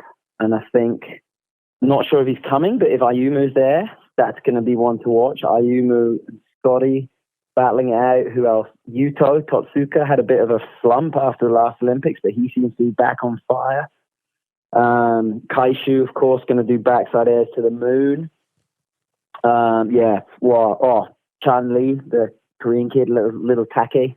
He's, man. What? I think, mate, totally forgot about him. Dude, the men's pipe finals is going to be nuts. Like, everyone's on fire at the moment. Olympic qualifying year, so everyone's G'd up, I think. You know, my favorite part of LAAX Open too is in practice. You start to see everybody starts unleashing their clips on Instagram, like the couple days before the event. Like last year, Loki Taki with the back-to-back triple corks, first time ever seen. Like that LAAX Open week practice, you just start to see these savage A grades hit the internet. It's pretty fun. Yeah, that's it. And everyone goes there. So, like for the pipe guys, there's not much before that. So they've been in copper, I guess. And then they've had a big break, so a lot of them just go and camp out there. And speaking of camping out after copper, I know someone who's camping out sharpening her knives is Chloe Kim. She is going to be fired up after that. Well, depending on which side of the fence you sit, that debacle or that mistake in copper, I'm sort of caught in the middle. I think she did fall over, but maybe it doesn't matter because she did the best pipe run that's ever been done. Like, cut her a bit of slack here. Wasn't like she was going to do another hit, but yeah. I think she's pretty fired up to maybe just put another stamp on the fact that she's the greatest female pipe rider, since Kelly Clark for sure. But I mean, she's pretty untouchable when she's on form. Even when she's on mid-form, she's pretty untouchable. Even when she falls in the bottom of the pipe, she should really have been untouchable. But I guess that's a technicality. All right, let's talk slope. Let's talk men's and women's slope. Men's, we actually caught up with McMorris. He's been... getting back in. He's only got a couple days of practice under his belt, but he's getting ready to chuck. Last year, I felt like Rene kind of got robbed, not making finals, which I hope he makes finals this year. Last year, not all the beasts made finals, so hopefully the men's slope, you have all the big dogs in there. Yeah, it's going to be good, I think, because again, like that, those rings of glory are looming over the horizon. So the old qualifying year, things start to matter a bit more. For those who are chasing that kind of glory. So, yeah, McMorris obviously back in the mix. That's going to be... Dude, I think one of the gnarliest things I ever saw was in LAAX from Mark was like... I can't remember what year it was, but like the night before we had a meeting with Donald, the boss of LAAX was like, outside of a severe injury or a death, the worst thing that can happen is the follow cam breaks because that's our judges' feed. Sure enough, McMorris drops in, does a perfect run, and it's like the camera broke, the worst thing that can happen, and there's no way of rejudging without a rerun. So it's like end of the day, 4 p.m. The weather has gone from perfect to shit. Wind, snow coming in. Carlos Garcia Knight and Mark McMorris, the only two who have to do a rerun. Mark was sitting in a cafe. I was the one who had to go and tell him. I was like, dude, I'm really sorry to tell you this. I've been told to find you. You've got to do a rerun. And he's like, shit, is that the only thing I can do? And we're like, yeah, there's no other option. He's like, well, guess I got to get it done. And then he got the top qualifying run of the day. He just went, oh, well, I guess I got to do it, and switched into beast mode and destroyed it. So I wouldn't be surprised if he does that. Like all these young whippersnappers coming up, like he's still got something to prove. And yeah, it baffles me that he's still going. Like it's so sick. But yeah, hype to have Mark back. And then I think from my favorite's probably got to be at the moment is Øyvind Kirkhus, who just got third in Kreisberg, Norwegian kid. He's got the talent and he's got enough of the kind of, let's say, the Ulrich looseness to make him exciting. Like, he's not as calculated as some of the riders. I think he's got a bit of that. Let's just chuck something weird here and see what happens. So I think Øyvind, he just did the double back rodeo, switch double. Let me get it right. He did switch double backside rodeo 1260 nose grab. Tail grab or nose grab? In Kreisberg. Yep. Yeah, like it's switch backside, so I always switch the grabs now. So it's like switch nose grab. So like, I guess fakey tail grab, but man, that one is, nuts. And I was chatting to Ulrich actually the other day about him, and he was like, oh yeah, sick. Someone finally did my trick 12 years later. So I guess Ulrich's flying the flag for Norway and for Øyvind as well. So yeah, Øyvind's one to watch. And you got the classics at the moment, like René and all them, of course. I haven't been watching the previous any of the events really. I didn't get caught up on the big air or anything. Who we looking out for women's slope? Women's is, love the men's, but like the women's is so exciting right now. Like, you're probably going to see stuff that's never been done. So Kokomo Kokomo crashed in, because they just had qualies, I think, tonight of the Kreisberg big air, but before that was Klagenfurt, so 2 Austrian big airs in a row, and like Kokomo crashed on this cab 12, but man, I think she's another level above all the girls at the moment. Like, her consistency isn't quite there, but just the way she initiates tricks, she's just like, I don't know, she's getting into that kind of like Danny Davis frontside spin, frontside grab, where like, I don't know, just locked in that tweaked nose bone position, and if she needs to spin a bit faster, she just tweaks a bit more, and I don't know, if she puts it together, I think she's kind of unbeatable. But what's cool as well is Anna Gasser's new axis on her cab 12. Like, she's learned the double grab with her cab 12. So I don't know if you remember the China. I'm actually stood in the bathroom doing the motions as if I can do a cab double 12, by the way, right now. So just so you know. So her old cab double 12s were like fully kind of upside down with the spin at the end. Like, they weren't like the cab double 9 she does, but they were like sort of on that spectrum. So a little bit, I'd say a little bit more flippy. But these ones, she sort of copied the double grab, I think, of Yura, Kokomo's sister. And it's just putting her into this thick, like double dippy, kind of triple dippy axis. And yeah, it's so funny. You see Anna, she's like, grandma's still here. And I'm like, bullshit, grandma. Like, come on, you're still like in that top spot conversation. So yeah, Kokomo and Anna. Zoe, I think, is going to show up as well. I think Zoe was in Kreisberg tonight, but I'm not sure. I have to check that. But she was in Absolute Park the other day, training, doing sled laps, actually with my wife, with Yuka. And yeah, she put down the first switchback 12 she's done in a while, and she was pumped on that. So yeah, she's obviously just got unleashed the back 14 she just unveiled earlier this year. So that's in the bag. Yeah, of course she did. Yeah, I forgot she did that in Stubai. Very McMorrissy as well. Did you see the axis on it? Looks really like the way Mark does it, because they ride together all the time. You've got Reira, you've got Annika, you've got all the new Japanese girls. Annika, of course, style queen, just qualified for the finals tonight in Kreisberg as well.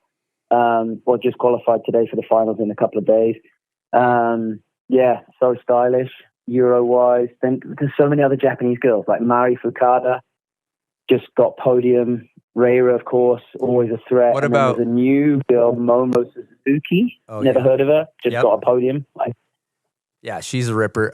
Crazy. What about your pride and joy of the UK? Of course, how can I forget Mia? Yeah, sorry. Yeah, victory in Unleash the Cab 14 again in Kreisberg, as good as ever. Yeah, Mia, safest bet, Got all the trick. Black is her home resort. She's a team rider there. She's been riding there since she was like 6 years old. She's ticked off that X Games gold last year. And I think the next one her sights are set on is LAAX. Like, she didn't do as well as she wanted to last year, but she admitted, I think in your bomb hole actually, Chris, that she was 100% focused on the X Games.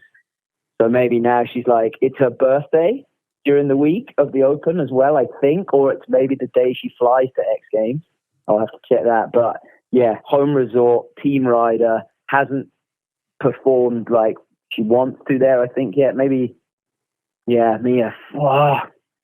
Also, it depends on what the course is this year. I haven't seen any footage yet. So, you know, the rail setup depends on, I mean, Mia's going to win the rails, basically. That's for sure. 100%. There's no one who can beat Mia on the rails, in my opinion.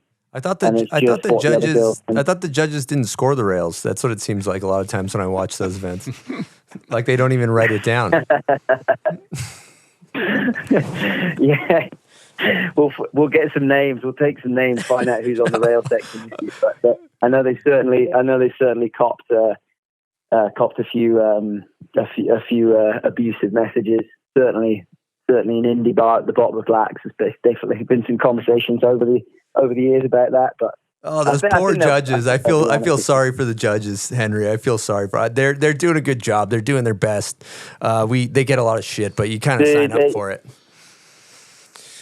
Oh, dude, 100%. And like, you know, the thing is, like, you know, if they do a good job, it's just like, you know, that's it. Like, no one says anything because, you know, even if it's tricky and like hard to differentiate and they get it exactly right, it's just like, oh yeah, great. But if they get the slightest thing wrong, there's like a line, national team coaches, physios, all these people, other event organizers, TV people, and then parents, like all these other like people just coming in and giving them abuse. Like, what about this trick on the 75th run? Like the 75th run, they did a hand drag. You didn't notice it. It's like, we've been watching 4,000 runs, dudes. Come on, cut us a break. We got the order right. It was maybe half a point off, but yeah, there's a good crew there. I think they'll do well this year. Should be fun. Are you doing the live call? Are you doing an audience, or what are you calling when you're there? Yeah, they don't let me on live broadcasts anymore. I'm strictly to crowd who speak Swiss German, so they don't quite understand the offensive jokes I make. Perfect. Well, I wanted to change gears here. We lost a huge heavyweight in the snowboard community, Florian Fischer. Obviously devastating to the snowboard community. Obviously, you're tied in deeply to the European snowboard community. Wanted to see if you wanted to share a few words. Yeah, so I mean, that was a really, I mean, yeah, going to LAAX is always, you know, the highlight of the year for so many people, and for a lot of people, especially within the LAAX community, it's going to be a bittersweet time because, yeah, the loss of Flo, or Flodo, as they called him, Florian, was, yeah, it's just one of those ones that makes no sense. Like, he was so ingrained in that LAAX community. I don't want to talk too much on it. His family have asked for a certain amount of privacy, but, you know, the news is out there, and the snowboard community is really, especially that really tight-knit Swiss crew is hurting right now. And, you know, the world has lost not just like a really talented shredder who was only just coming into his own. You know, he cover of Method Mag this year, starting to find his feet in the streets, epic parts with Beyond Medals, had found a real, like, you know, an outlet for his talent with the Beyond Medals crew and then the escape videos and all the local things he was part of. And, you know, so many of those young Swiss kids, they grow up in the snowboard school system, and then they get thrown in with the junior contests, and some of them get a little bit lost for a while. And, you know, now Jan Sutter, his friend, and himself, they found this way to sort of thrive within snowboarding. But more than that, he was just a really amazing human. Like, he was super compassionate, super friendly. You know, he wasn't the loudest one in the room, but he was just always there smiling. You know, I wasn't super close with him. I've known him over the years, commentating on some junior contests he did, but like guys like Dave GK and Nick Punter and the Swiss scene, they're really hurting right now, which is such a shame. And more than our snowboard community, you know, his family, like, to lose, you know, his parents, to lose a son at 23 years old when he's got his whole life ahead of him is just a horrific thing to deal with. And you know, honestly, at this point, I just hope that the Swiss crew especially and can just bond together and try and find something positive out of this. But to be honest, it's just a complete shit show. It's a horrible thing. He was diagnosed with bone cancer in summer, and it just took him down, which was really horrible. Well, Henry, thanks for sharing those words. Obviously, sending love to that community, to his family, all his loved ones. That's devastating. But thanks for taking the time to catch up with us and talk about Flow and talk about the event. Really appreciate your time, Henry. I'll let you leave the bathroom and get back to going to bed over on European time. No, thanks very much for having me, guys. Yeah, mad respect to everything you're doing over there. Have a great time commentating the finals. And chat soon. Have a great day, morning, night, wherever you are. And see you later. Thanks. Thanks, Henry. Are you like me? You using your goggles from 6 seasons ago? A little outdated, don't fit that well anymore, a little scratched up. Well, might be time for an upgrade. And we at the Bomb Hole highly recommend that you consider the Oakley Line Miner Pro. It features Oakley's patented switch lock technology, which utilizes 6 strategically placed magnets around the frame, paired with 2 mechanical locks for a quick and secure lens change. With a 2-lens bundle, riders can effortlessly swap their lenses out to adapt to the changing weather and lighting conditions, making the mountain adventures go on longer. So if you're in the market for a new pair of goggles, check out the Line Miner Pro or any other incredible Oakley product at Oakley.com. All right, we're going to interrupt this programming to talk about one of my favorite brands, Autumn Headwear.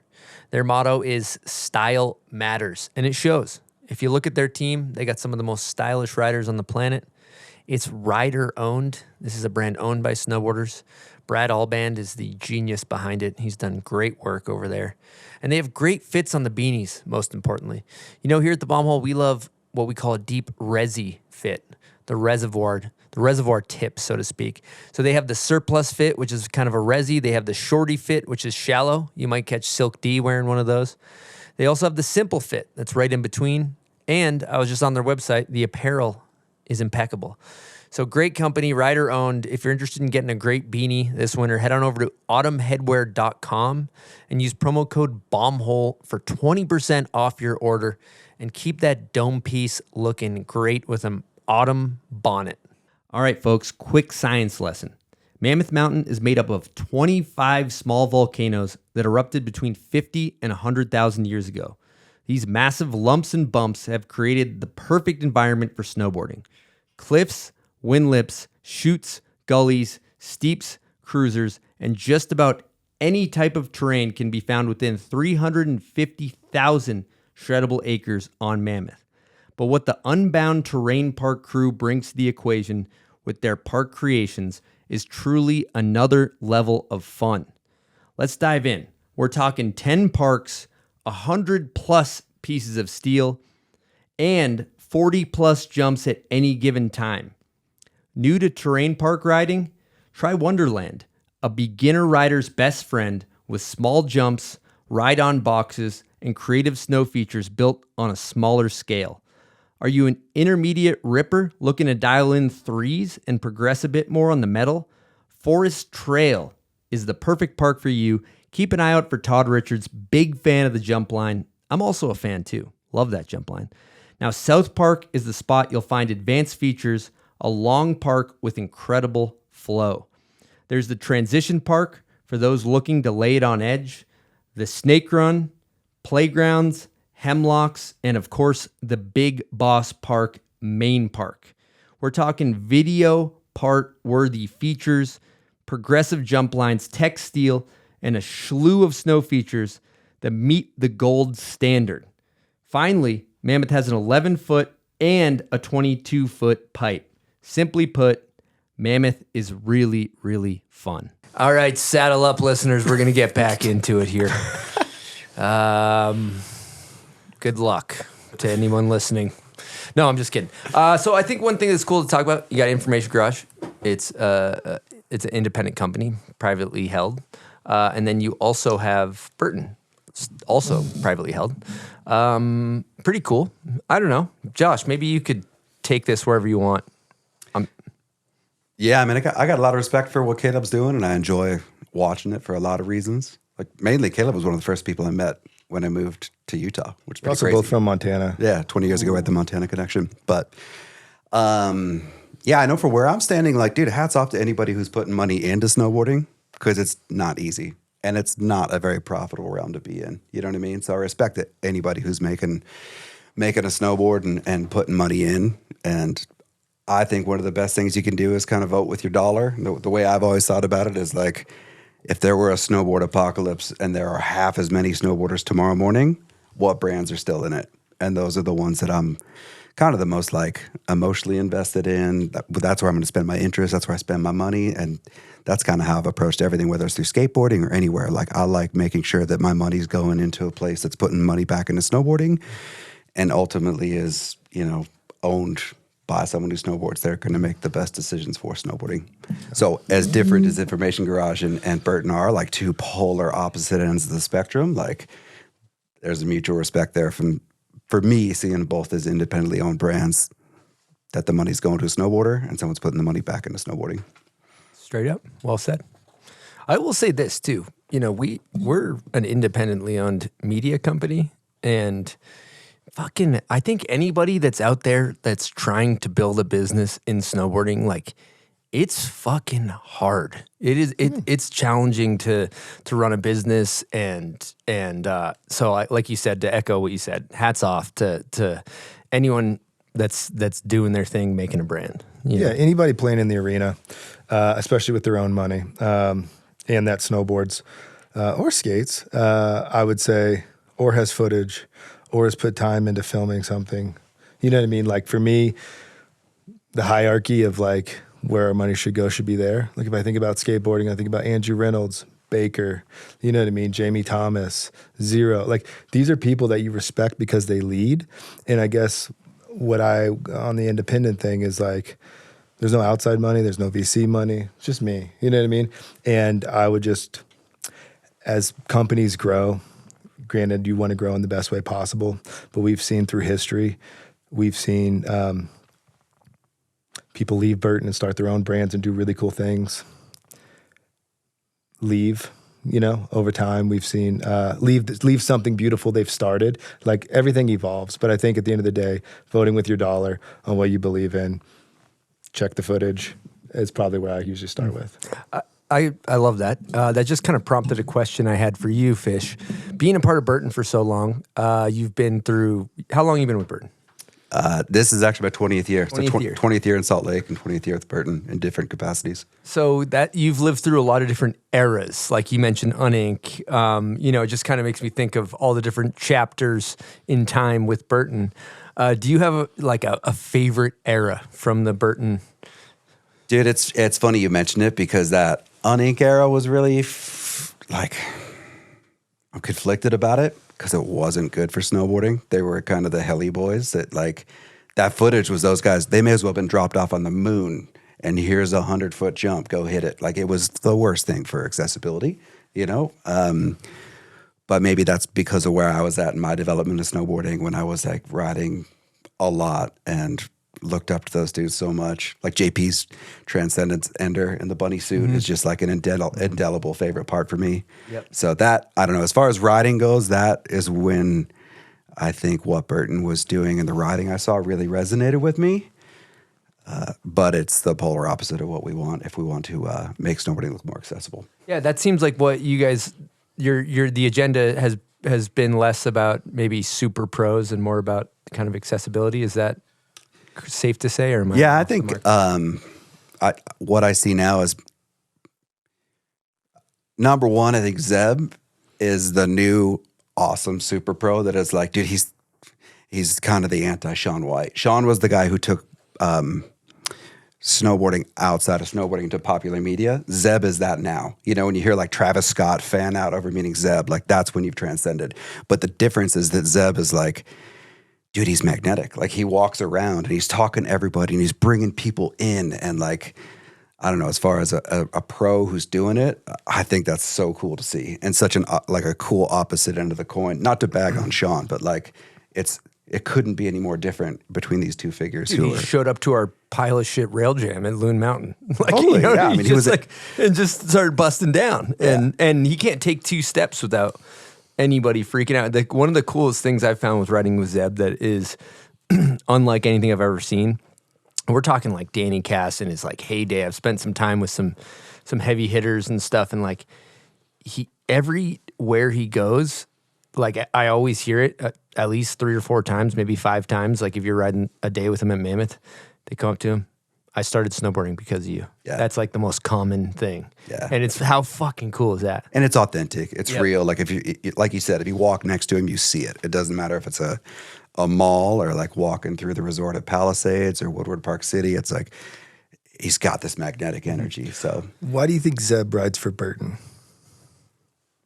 What do you mean? Just, I mean, it is. I think he was asked that question in here. I don't want to money? speak for him. I'd imagine. Good. Yeah, it's a good contract. and Yeah, it's you got to good get. support. He got paid. He got straight paid up. well. Yeah. Respect. I So do think it's some- cool that Zeb, like, I mean, he kind of switched up the mold with the Burton thing of like, hey, I'm going to ride for Smith. I'm going to ride for 32. And I'm going to ride for Burton. Yep. He just rode Burton boards and binding. Yeah, and I think that's cool. Like, because for it broke the mold, and it's good for the brand. That cross pollination is, to me, that's so good, and that's something that you miss out on if you're single brand. Like, you want your Burton board in that Smith content. You know what I mean? Like, you want it mixed instead of just being in one bubble. So I don't want to say why he rides for Burton, but I think that that's a cool thing that like he broke that mold versus being Burton head to toe. Fair. I think Zeb's sick. And I would think also when I rode for Burton, I didn't ride for Burton, I rode for Analog for those same reasons to ride Rome and other brands that I thought to mix it up because I think the diversity is where it's at. I just ask why you think Zeb rides for Burton because if it's for the money or for the culture. If it's for the money, things we're seeing in, what's up, Bubs? Things we're seeing in other industries are that because things are easier to make than they've ever been, these influencers, as big as Travis Scott, can make their own product. And instead of making $100K a year for 5 years, they can make $1 million a year for 5 years and be their own influencer in their own brand. Skims, for example. So as Zeb continues on that route of being larger than life, why not start his own brand? And would Burton then let him use Step-On? And this is the arc that we're seeing with Nike and athletes and the whole thing. So I'm just saying this because these people that we like, how are we setting them up? Yeah, like it's like, you know what I mean? So, and I don't know that answer. I'm just saying I'm relating it to other markets and what I'm seeing, soccer, basketball.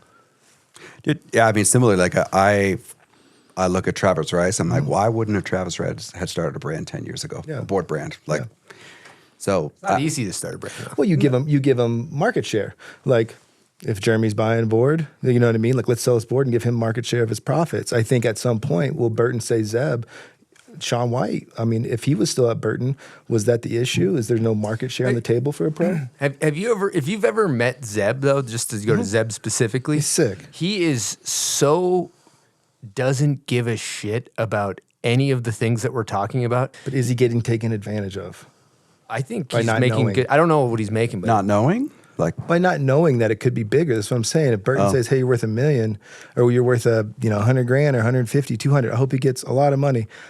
Looking at how powerful Zeb is and where he's going and what he stands for, there's people out there with influencer marketing deals that are much larger. So I'm just saying, like, let's think outside that because Zeb's the type of person who would take that money and put it back into snowboarding for Yeah, good everyone's point. sake because Yeah. he's dope. So all I'm saying is, like, let's think about that. I don't think if it's in Burton's interest is one of the reasons why it doesn't come up a lot. But I'm okay. Like if Burton was doing that, there's ways to do it together. Like there's ways to build together with all of us. So I just think about it, you know? yeah, I don't want to be in the position to speak for Zeb or even speak for Burton for that matter. I've been affiliated for a long time, but don't want to speak. Yeah, 100%. I mean, we're not speaking But I would for say anybody. for Zeb that all like, you guys.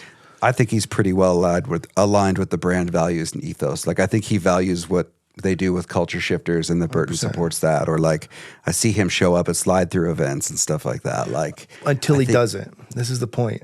10 years. What's his run? 10 years. And then, I mean, this has happened to every snowboarder. This is the issue is like, should he start his own brand now?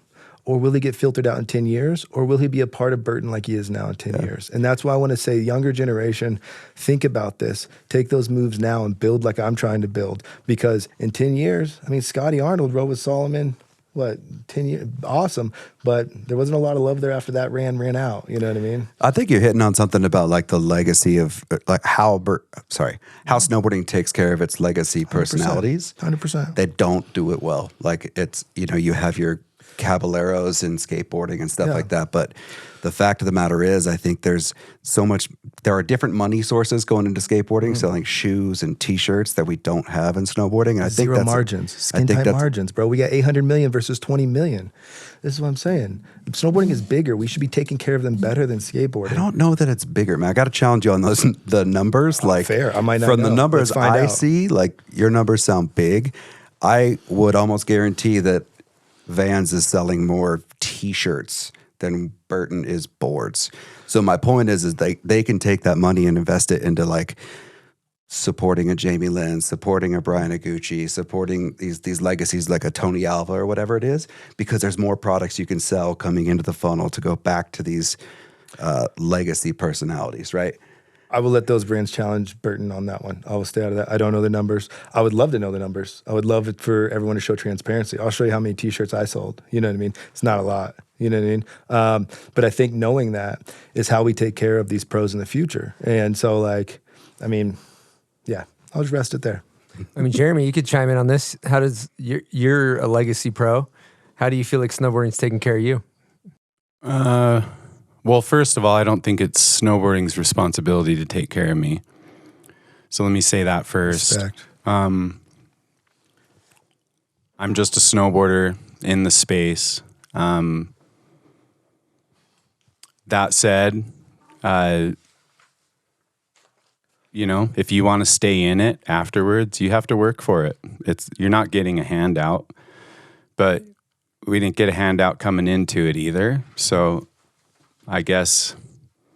How does it make you feel for the amount of time and tricks and I would say just contribution you've given to snowboarding? Do you see other brands that maybe haven't given the same amount of contribution, myself included, enter the space? Does it feel like, hey, I want to start my own thing, or like knock on other doors of ski brands or anything like that for a deal? Yeah, I think so. For sure. There's been all sorts of people come into snowboarding and I think take advantage of the position that they've came into, whether it's just dumping a bunch of money in, buying up a big team, throwing a bunch of money at it, and then dipping and just kind of clipping the whole program, leaving people to go kind of figure it out. We're seeing it right now in front of us. We're seeing it. Yeah, it happens all the time. I don't really think it's going to change. As far as like myself, like how I've positioned myself, and I don't mean to sound arrogant or cocky, but it's only because of my legacy that I even can really get these words out of my mouth. But like I said, snowboarding doesn't owe me anything. I did the tricks and the snowboarding thing because I really wanted to. Absolutely.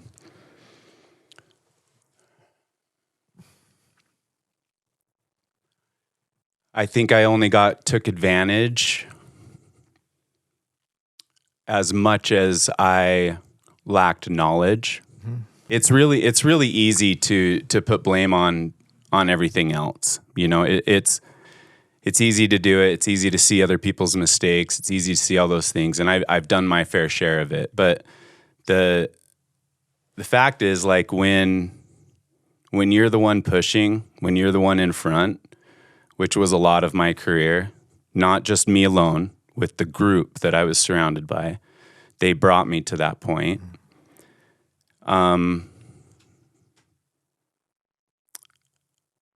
You know, you're a pioneer. Mm-hmm. The only thing left to do is to have everyone come in and copy it and do it better. 100%. Because they see it done, they see it, and they improve on it. And that's ultimately what I had to learn for myself, is like, the point of this is to unleash something and then let it get sick and see what people can do with it, you know? And my role, I wanted that. I wanted to be the person that unleashed something. I didn't want to be the person that was chasing something. Yeah. Like, I've never done a double cork on film. Straight up. Imagine watching a Rene part like in '97. Like if you were to show yourself that video part, like you'd be like, look at how far it's come, right? It's crazy. Yeah, it's crazy. Like and at the same time you can poke holes in things and just be like, yo, dude, they're not doing it as good as like, I'm going to go back to that Johan thing. He talks so much shit on snowboarders filming dope rail parts, but like the era is, sure, some kids are doing small rails now, smaller than we did back in the day, but they're also doing bigger ones, dude. And they're also doing way more consistent shit. Like they're doing what we did once every time. Like that to me is massive progression. And whether it's the same thing on the same rail, whatever, dude, like look how often they do it. You can guarantee you're going to get that clip. You can guarantee you're going to get that photo. Like it was a bit of a, crapshoot back in the day. It's like, I think we're going to get this trick. You can get to that point now, but it's like, what are you doing, dude? Like 29,000 spin or whatever it is, 2,900. I don't even know, what is it, 1,600? 21. The next one's bigger. It's like, dude, I don't know. It's sick. It's crazy. It's crazy. Yeah, to go back to your point too, kind of interesting topic though, of like the polarization of snowboarding getting taken care of, its legends and things like that. It's like, it's interesting too, because you think back to when you were that 16, 17, 18-year-old kid, and you're like, I remember being like, get this guy out of here, kind of like a little bit, right? Where I remember, and like luckily Solomon, when I was a kid, they like gave me an opportunity, and they had to let some older pros go to give me an opportunity, and I was able to like make a career and inverse. And so like I look back at that, and it ended up happening with me at the end of Solomon. They hacked everything down, and I was once kind of moonlighted out of that situation. And it's like, that is the circle of life in some ways, right? And it's totally okay. It's like, look at basketball, look at hockey, look at anything. However, to poke holes in that too, like I'm torn. I don't really have an opinion, because I go to Bombhole Cup and I look at the line for people to meet Jeremy. I look at the line for people to meet JP or Mikey LeBlanc. We're just at this event. They're like, I can't believe I'm watching Mikey LeBlanc play music right now. This is insane, So it's an interesting of how do you give the youth the firepower and still take care of the legends? I don't know. I don't have any answers, but it's an interesting topic. I will say I want to give Jeremy credit for this. This is something I really respect, where you have longevity in this culture because of what you've put back in after being in the spotlight. You know what I mean? Like you look at, in music, you have music producers who like, they will have their career, and at a certain point they go back into the booth and help someone bring the best album out of them. Like Rick Ocasek was the Cars, and then he helped Weezer make the Blue album. Like Nirvana went from Bleach to Nevermind because of Butch Vig. Like Michael Jackson went from Off the Wall to Thriller because of Quincy Jones, And then what I see with you is like, dude, we talk about the younger generation. You're like, hey man, like I feel like they're nipping at my heels. I look at your interaction and the amount of people you support and uplift and help develop, whether it's through relationships at the gym and everything like that. Like you're putting it back in. Like you've put all your experience and stuff back in to help lift others up, which is really admirable. So thanks, Josh. I appreciate that. I think, and to kind of, I mean, that cycle, Chris, what you were talking about of like overcoming like the old head. I think of early onset old head. And like when the old head onsets, you have to kind of process that, but also being like called out as an old head, and then having that be something that can jumpstart someone's position. Reed comes on here. Mm-hmm. Introduces old head, talks a bunch of shit, and then I come on and get one of the most viewed podcasts that you have wearing a Dustbox crew hoodie, right? Or crew sweater. That right there is like, all right, this kid wants it. Let's give him an opportunity to see if he shows up when it's out there for him, And Reed particularly, I think did, is like, all right. He recognized a few people backed him. He grabbed a hold of it, and it helped jumpstart this kid's career. The shit talking back to IG and this like high school application socially to sort of present some ideas to get people chirping, have conversations open up. get people talk, because this is how things get built, especially when if we're all going to collaborate and what'd you call it? Collusion. If, I think that's important. I don't think that's necessarily a bad thing. I think there's room, to Caleb's numbers. And even you minimize bringing Caleb's numbers down of the industry and what we have in the sport, like it's there, I don't know. I just think the cycle is sick. I think wanting to take down the veterans is dope. And I think showing respect to that is also dope. But yeah, I think ultimately, like, it's your responsibility whether you're going to be here for a long time. And when you get clipped, you either blame them or you just are like, recognize what it is. Circle of life. Circle all life. goes back to step-ons. It all just kind of just And then we all you come click full in. circle. Well, And you click in. It all just comes. It's like Did you a show circle. the ratchet I brought you? Yeah, I did. I brought this for Chris because he get- stayed true. This is a ratchet. So in 5 years, we're going to check. We're going to pull these. We'll and put make it on sure. set. It'll be right here. Look, it's that's not what going I anywhere. stand for. If I die on that hill, I'm good with that. Totally. Is that OEM Duraflex? Yeah. My question for Chris, and this is something I think about. I don't have an answer. Do you think in today's age that a snowboarder can become professional without traditional media that's currently in front of us? That's like the 3 or 5 or 6 handful of magazines and the traditional film and video route, release it in the fall. You think you can turn pro without it? Doesn't matter. Like, where's it taking us? I think, like, if I'm a 15-year-old and I'm like, yo, I want to be pro, what does that look like? Does that look like making a YouTube channel and having an Instagram and filming my clips on there? Or does it look like going and being a rep writer, trying to get sponsored, trying to become Zeb, trying to film video parts? Like, at this point, is there a difference? And can you be successful?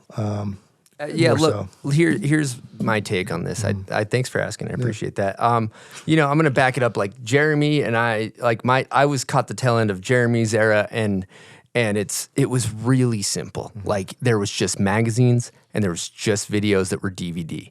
And so if you were a brand, really your only marketing way to get in front of people was through a magazine or through a snowboard video, and there's only a fucking handful of them. So if you were in them, you were the guy, right? Like, and it was really fucking easy. And so you got that opportunity to film that part, you gave it everything, right? And so I think nowadays, the way the internet has changed the landscape in a lot of ways, it can be a double-edged sword. In some ways, if you become the best snowboarder in the world and you just put that out on the internet via Instagram or via YouTube, people are going to see it. Like, you could live in a remote location, and if Renee Rinacongas goes snowboarding and he lives in the middle of nowhere, people are going to see it and they're going to want to hook him up and he's going to get taken care of. So I think it offers more avenues to where you as a rider become, instead of leaning on the media companies like we once did, you yourself become a media platform. You yourself have to,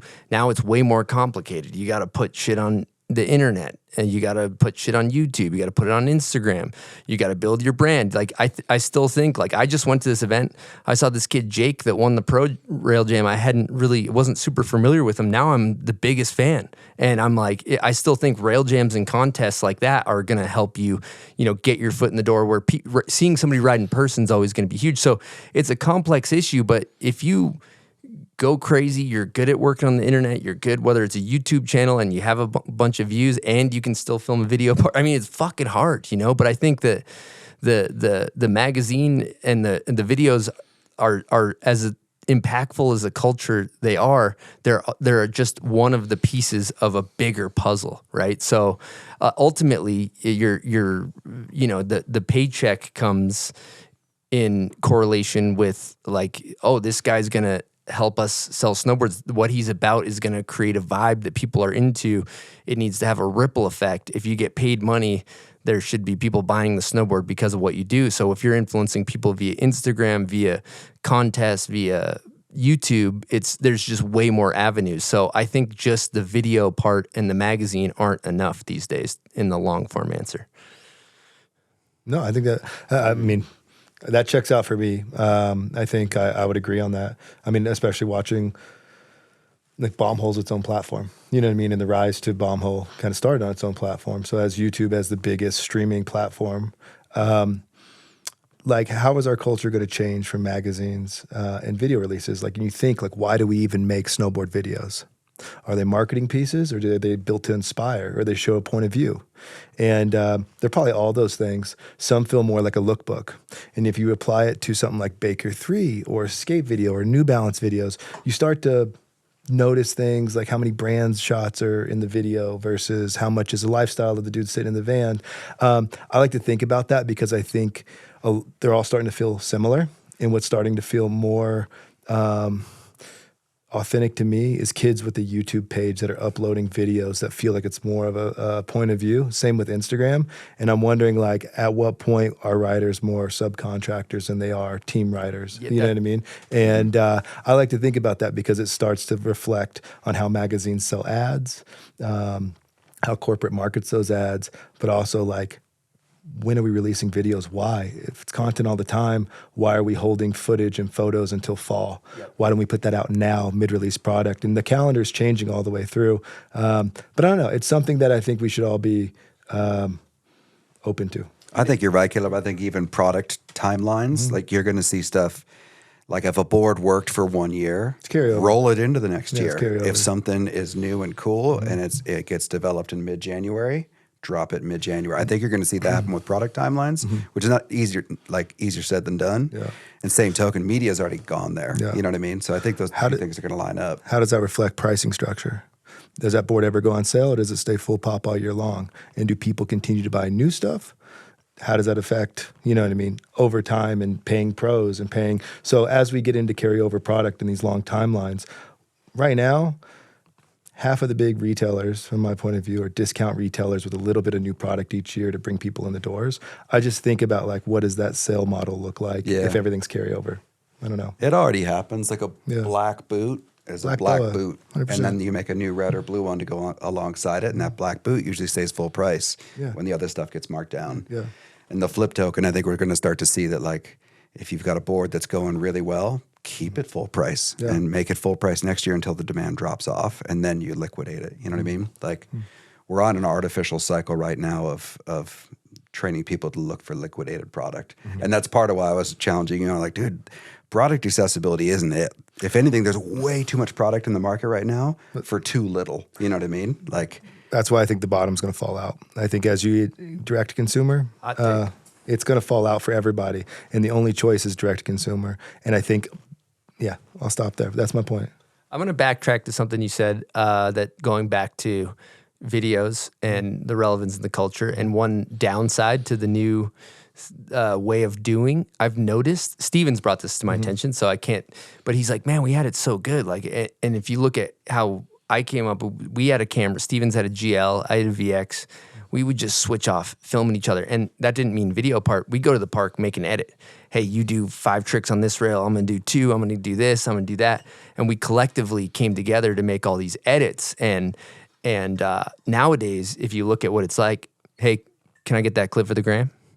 Hey, it's about me. Like, hey, can I get my clip? Yeah. Can I get my shit? Let me get my shit for the gram.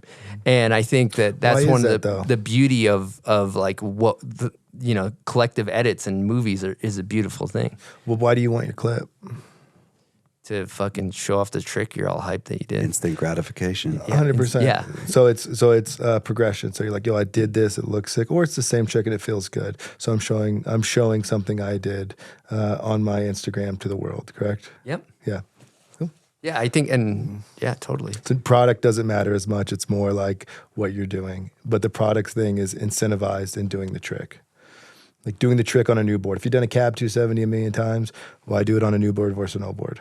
Yeah, that formula is broken where you have the team riders riding on like a year in advance. That's what I'm saying. The customer's so confused. We need to get to the point where, like, if this is the board that's for sale now, why isn't that clip that's happening right now on that board? So I'm saying the marketing and putting stuff out. For example, I'll tell you a story. I bought photos of Coop in March to promote all that stuff, and I wanted to drop it in March. I wanted to market snowboarding in March because I had boards still available, and I'm all year long. I don't stop. I don't start. I don't take sales meetings. It's me and Jeremy and Coop being like, "Yo, order more sweatshirts." You know, Magazines don't like that because they bought those photos. They needed to come out in the cycle when they drop, which is right now, if it's slush, it's September, October, November, December, whatever. Torment, same thing. So now as a young brand, I got to wait on these photos to show it to the world because it's that's when all the other companies are marketing around that time. So my only choice is to take it to Instagram or take it to YouTube and try to put stuff out as quick as possible versus take the traditional route because it doesn't make sense. But that's probably more valuable to you to have the bird in hand for YouTube or I'd like to Instagram play now. by the rules, but I can't wait like that because we move faster. So I'm just saying, like, I just think that kids making more raw content faster with iPhones feels more authentic to the youth and the angst. And I think we're going to see more of that in the future. I think both, I think it's all valuable, but I think I start finding that more appealing. So, I don't know. Hot take. I'll take that. It's a moving target. I think moving it's target. changing, which is changing super fast. I mean, I think videos we all love, but when we asked what video part we remember earlier on in the session, we were all kind of just numb to. But if we were 16 or 18 or 32, we'd be like, oh, fuck, new Mac Dog video. Or, Yeah, as an old head, it's overwhelming to be Could like, be it. what's important? What's that could good? be- How do I make the time to watch all this stuff? Whereas like, we're simply fried. I never want to look back with the rose-colored glasses and be like, oh, it's better. But I was like, okay, man, you had Kingpin, you had Mac Dog, you had Standard, you had Absinthe, and then you go down a tier for another 4 or 5 you want to pay attention to, and that's your content. This is a good question. The Catfish Chronicles asks, do you think snowboarding is suffering from being overly nostalgic, or is it a symptom of our aging demographic? It sounds like we're suffering from, to me, nostalgia. I think that's what we're suffering from. I would say that's my official answer. I think so. I mean, having lived through 90s and early 2000s, I'm like, not all of it was good. And one of my pet peeves is seeing this like kind of like untethered grab at bringing it all back. And you're like, that wasn't good at the time even. So Step-ons. I don't know. It all goes back to step-ons and circle life. That was well played. Until the patent, Well until played. 2010, it's a good idea. But back then, no, they're not down. It's a simple pattern. My point of view on it, I think everything in moderation. So I think like, I like it. you know what I mean? Like an alcoholic. Very Swiss. Yeah. I mean, I think there's things that you cannot replace. And I think the foundation of snowboarding is built on that nostalgia. And I don't want to misremember that or stack that in a way that isn't authentic to the people or the kids that snowboard after us. I think we need to establish what the history of snowboarding is and all agree on that for everyone's sake. You know what I mean? Like, and I think now that it's easier to create media, it's easier to affect that history, but a little bit of nostalgia is okay. Where it gets scary, and I've been a victim of this because like it's so fun to relive your youth. You know what I mean? Especially like the first time you see something, first time you do something. I think it can be a problem. I don't think it's as big as a problem as we make it out to be, though. Any other takers, Jones? No, not really. I think they're almost the same thing. I mean, an aging demographic we're the ones kind of like gravitating towards the nostalgia. Like they're the ones that pull on it, where the kids are just drawing inspiration from it. And so I feel like there's a little bit of both happening. I think at the inspiration level that the kids are applying this nostalgia, I think is very healthy, because I think that's what I did. I looked at, things that were older than me to kind of learn the history of snowboarding, to learn the history of skateboarding, and to learn about the thing that I had fallen in love with. So I think that's important. And I think as far as the aging demographic, just get your shit together, dude. Stop. I would be open to new stuff. Yeah. Like as all these demographics get older, I would be open to reinterpreting something you once loved. Like I if agree. tight pants and tapered pants are on the way back in, be open to it and be open to it in a new way, not in the way we know it. You know what I mean? Like be open to it in a, I don't know, just a new version of it. I think it's okay. Yeah, I'd have to find fully that. I'd have to find work for that one, but Yeah, but and I get it. that's fair. Yeah. You sat that one whole out the first time. I think to like most fully and meaningfully understand something and enjoy it, you need to understand the history of it. So absolutely. I think that's awesome, but I'm always more interested in looking ahead. And I think snowboarding's fine. I look at kids now and there's so much stuff I don't understand, which means they're looking forward and doing their own thing. It's cool. Yeah, where are we at with the culture of snowboarding? Where are we headed? You know, what are we feeling? We good? Let's do a little pulse check before we wrap this thing up. Silk, you got to weigh in on this? No. Culturally, Yes. yeah, I mean, we're all right. I think we're a little confused, but I don't really know. I don't have an answer. It just is a feeling. We're all right. We're still here. New things are happening. New technology. Good riders. X Games still around. No, I mean, my point of view on it is I think there's lots of people that have a similar opinion to mine that I've come across. I'm not even saying it's the right opinion, but I think that some people are scared, especially pros, to voice those opinions because they're also still making money to pay their bills on the things they disagree with. And I think that I would like to see snowboard culture embrace paying each other versus big corporate brands to help get those opinions out in the open, even if they're not mine, even if they're the opposite of mine, because I think that that's the healthy dynamic for us to move forward and to kind of approach things like, do we want this? Do we not want this? I'm not sure, but I think that's how we get there. So, just more voice. Fish. I think snowboarding's sick. Yeah. I think it's in such a good spot right now. There are more ways to participate and interact with it. Like, you can be a split boarder, you can be a contest person, you can be the guy in gritty film in the van wearing vintage gear. Like, there are so many ways to be a part of it. That's true. That I think is awesome. And like, I don't know, I just love snowboarding. I see the world the way I do because of snowboarding, and I'm proud to be a snowboarder. Like, culturally, I see the things that this sport and culture embraces and it does things that like skiing, frankly, can't and never will. And would you drop lift ticket prices? Yes, but this is a spiral here because like, how many resorts do you go to and you're like, dude, I need more people in this lift line right now. Our resorts have been operating past capacity before the pandemic, and then the pandemic comes like, oh, we don't know what to do here. I'm like, you guys were already selling more tickets than you could have hosted before the pandemic. Now you have even more. Too accessible. Not too accessible. There's a lot of people going, and we either need more resorts or more ways to get people on snow, whether it's split boarding, whether it's backyard boarding, whatever. But right now, like, the answer is not getting more people into the same resorts that are there.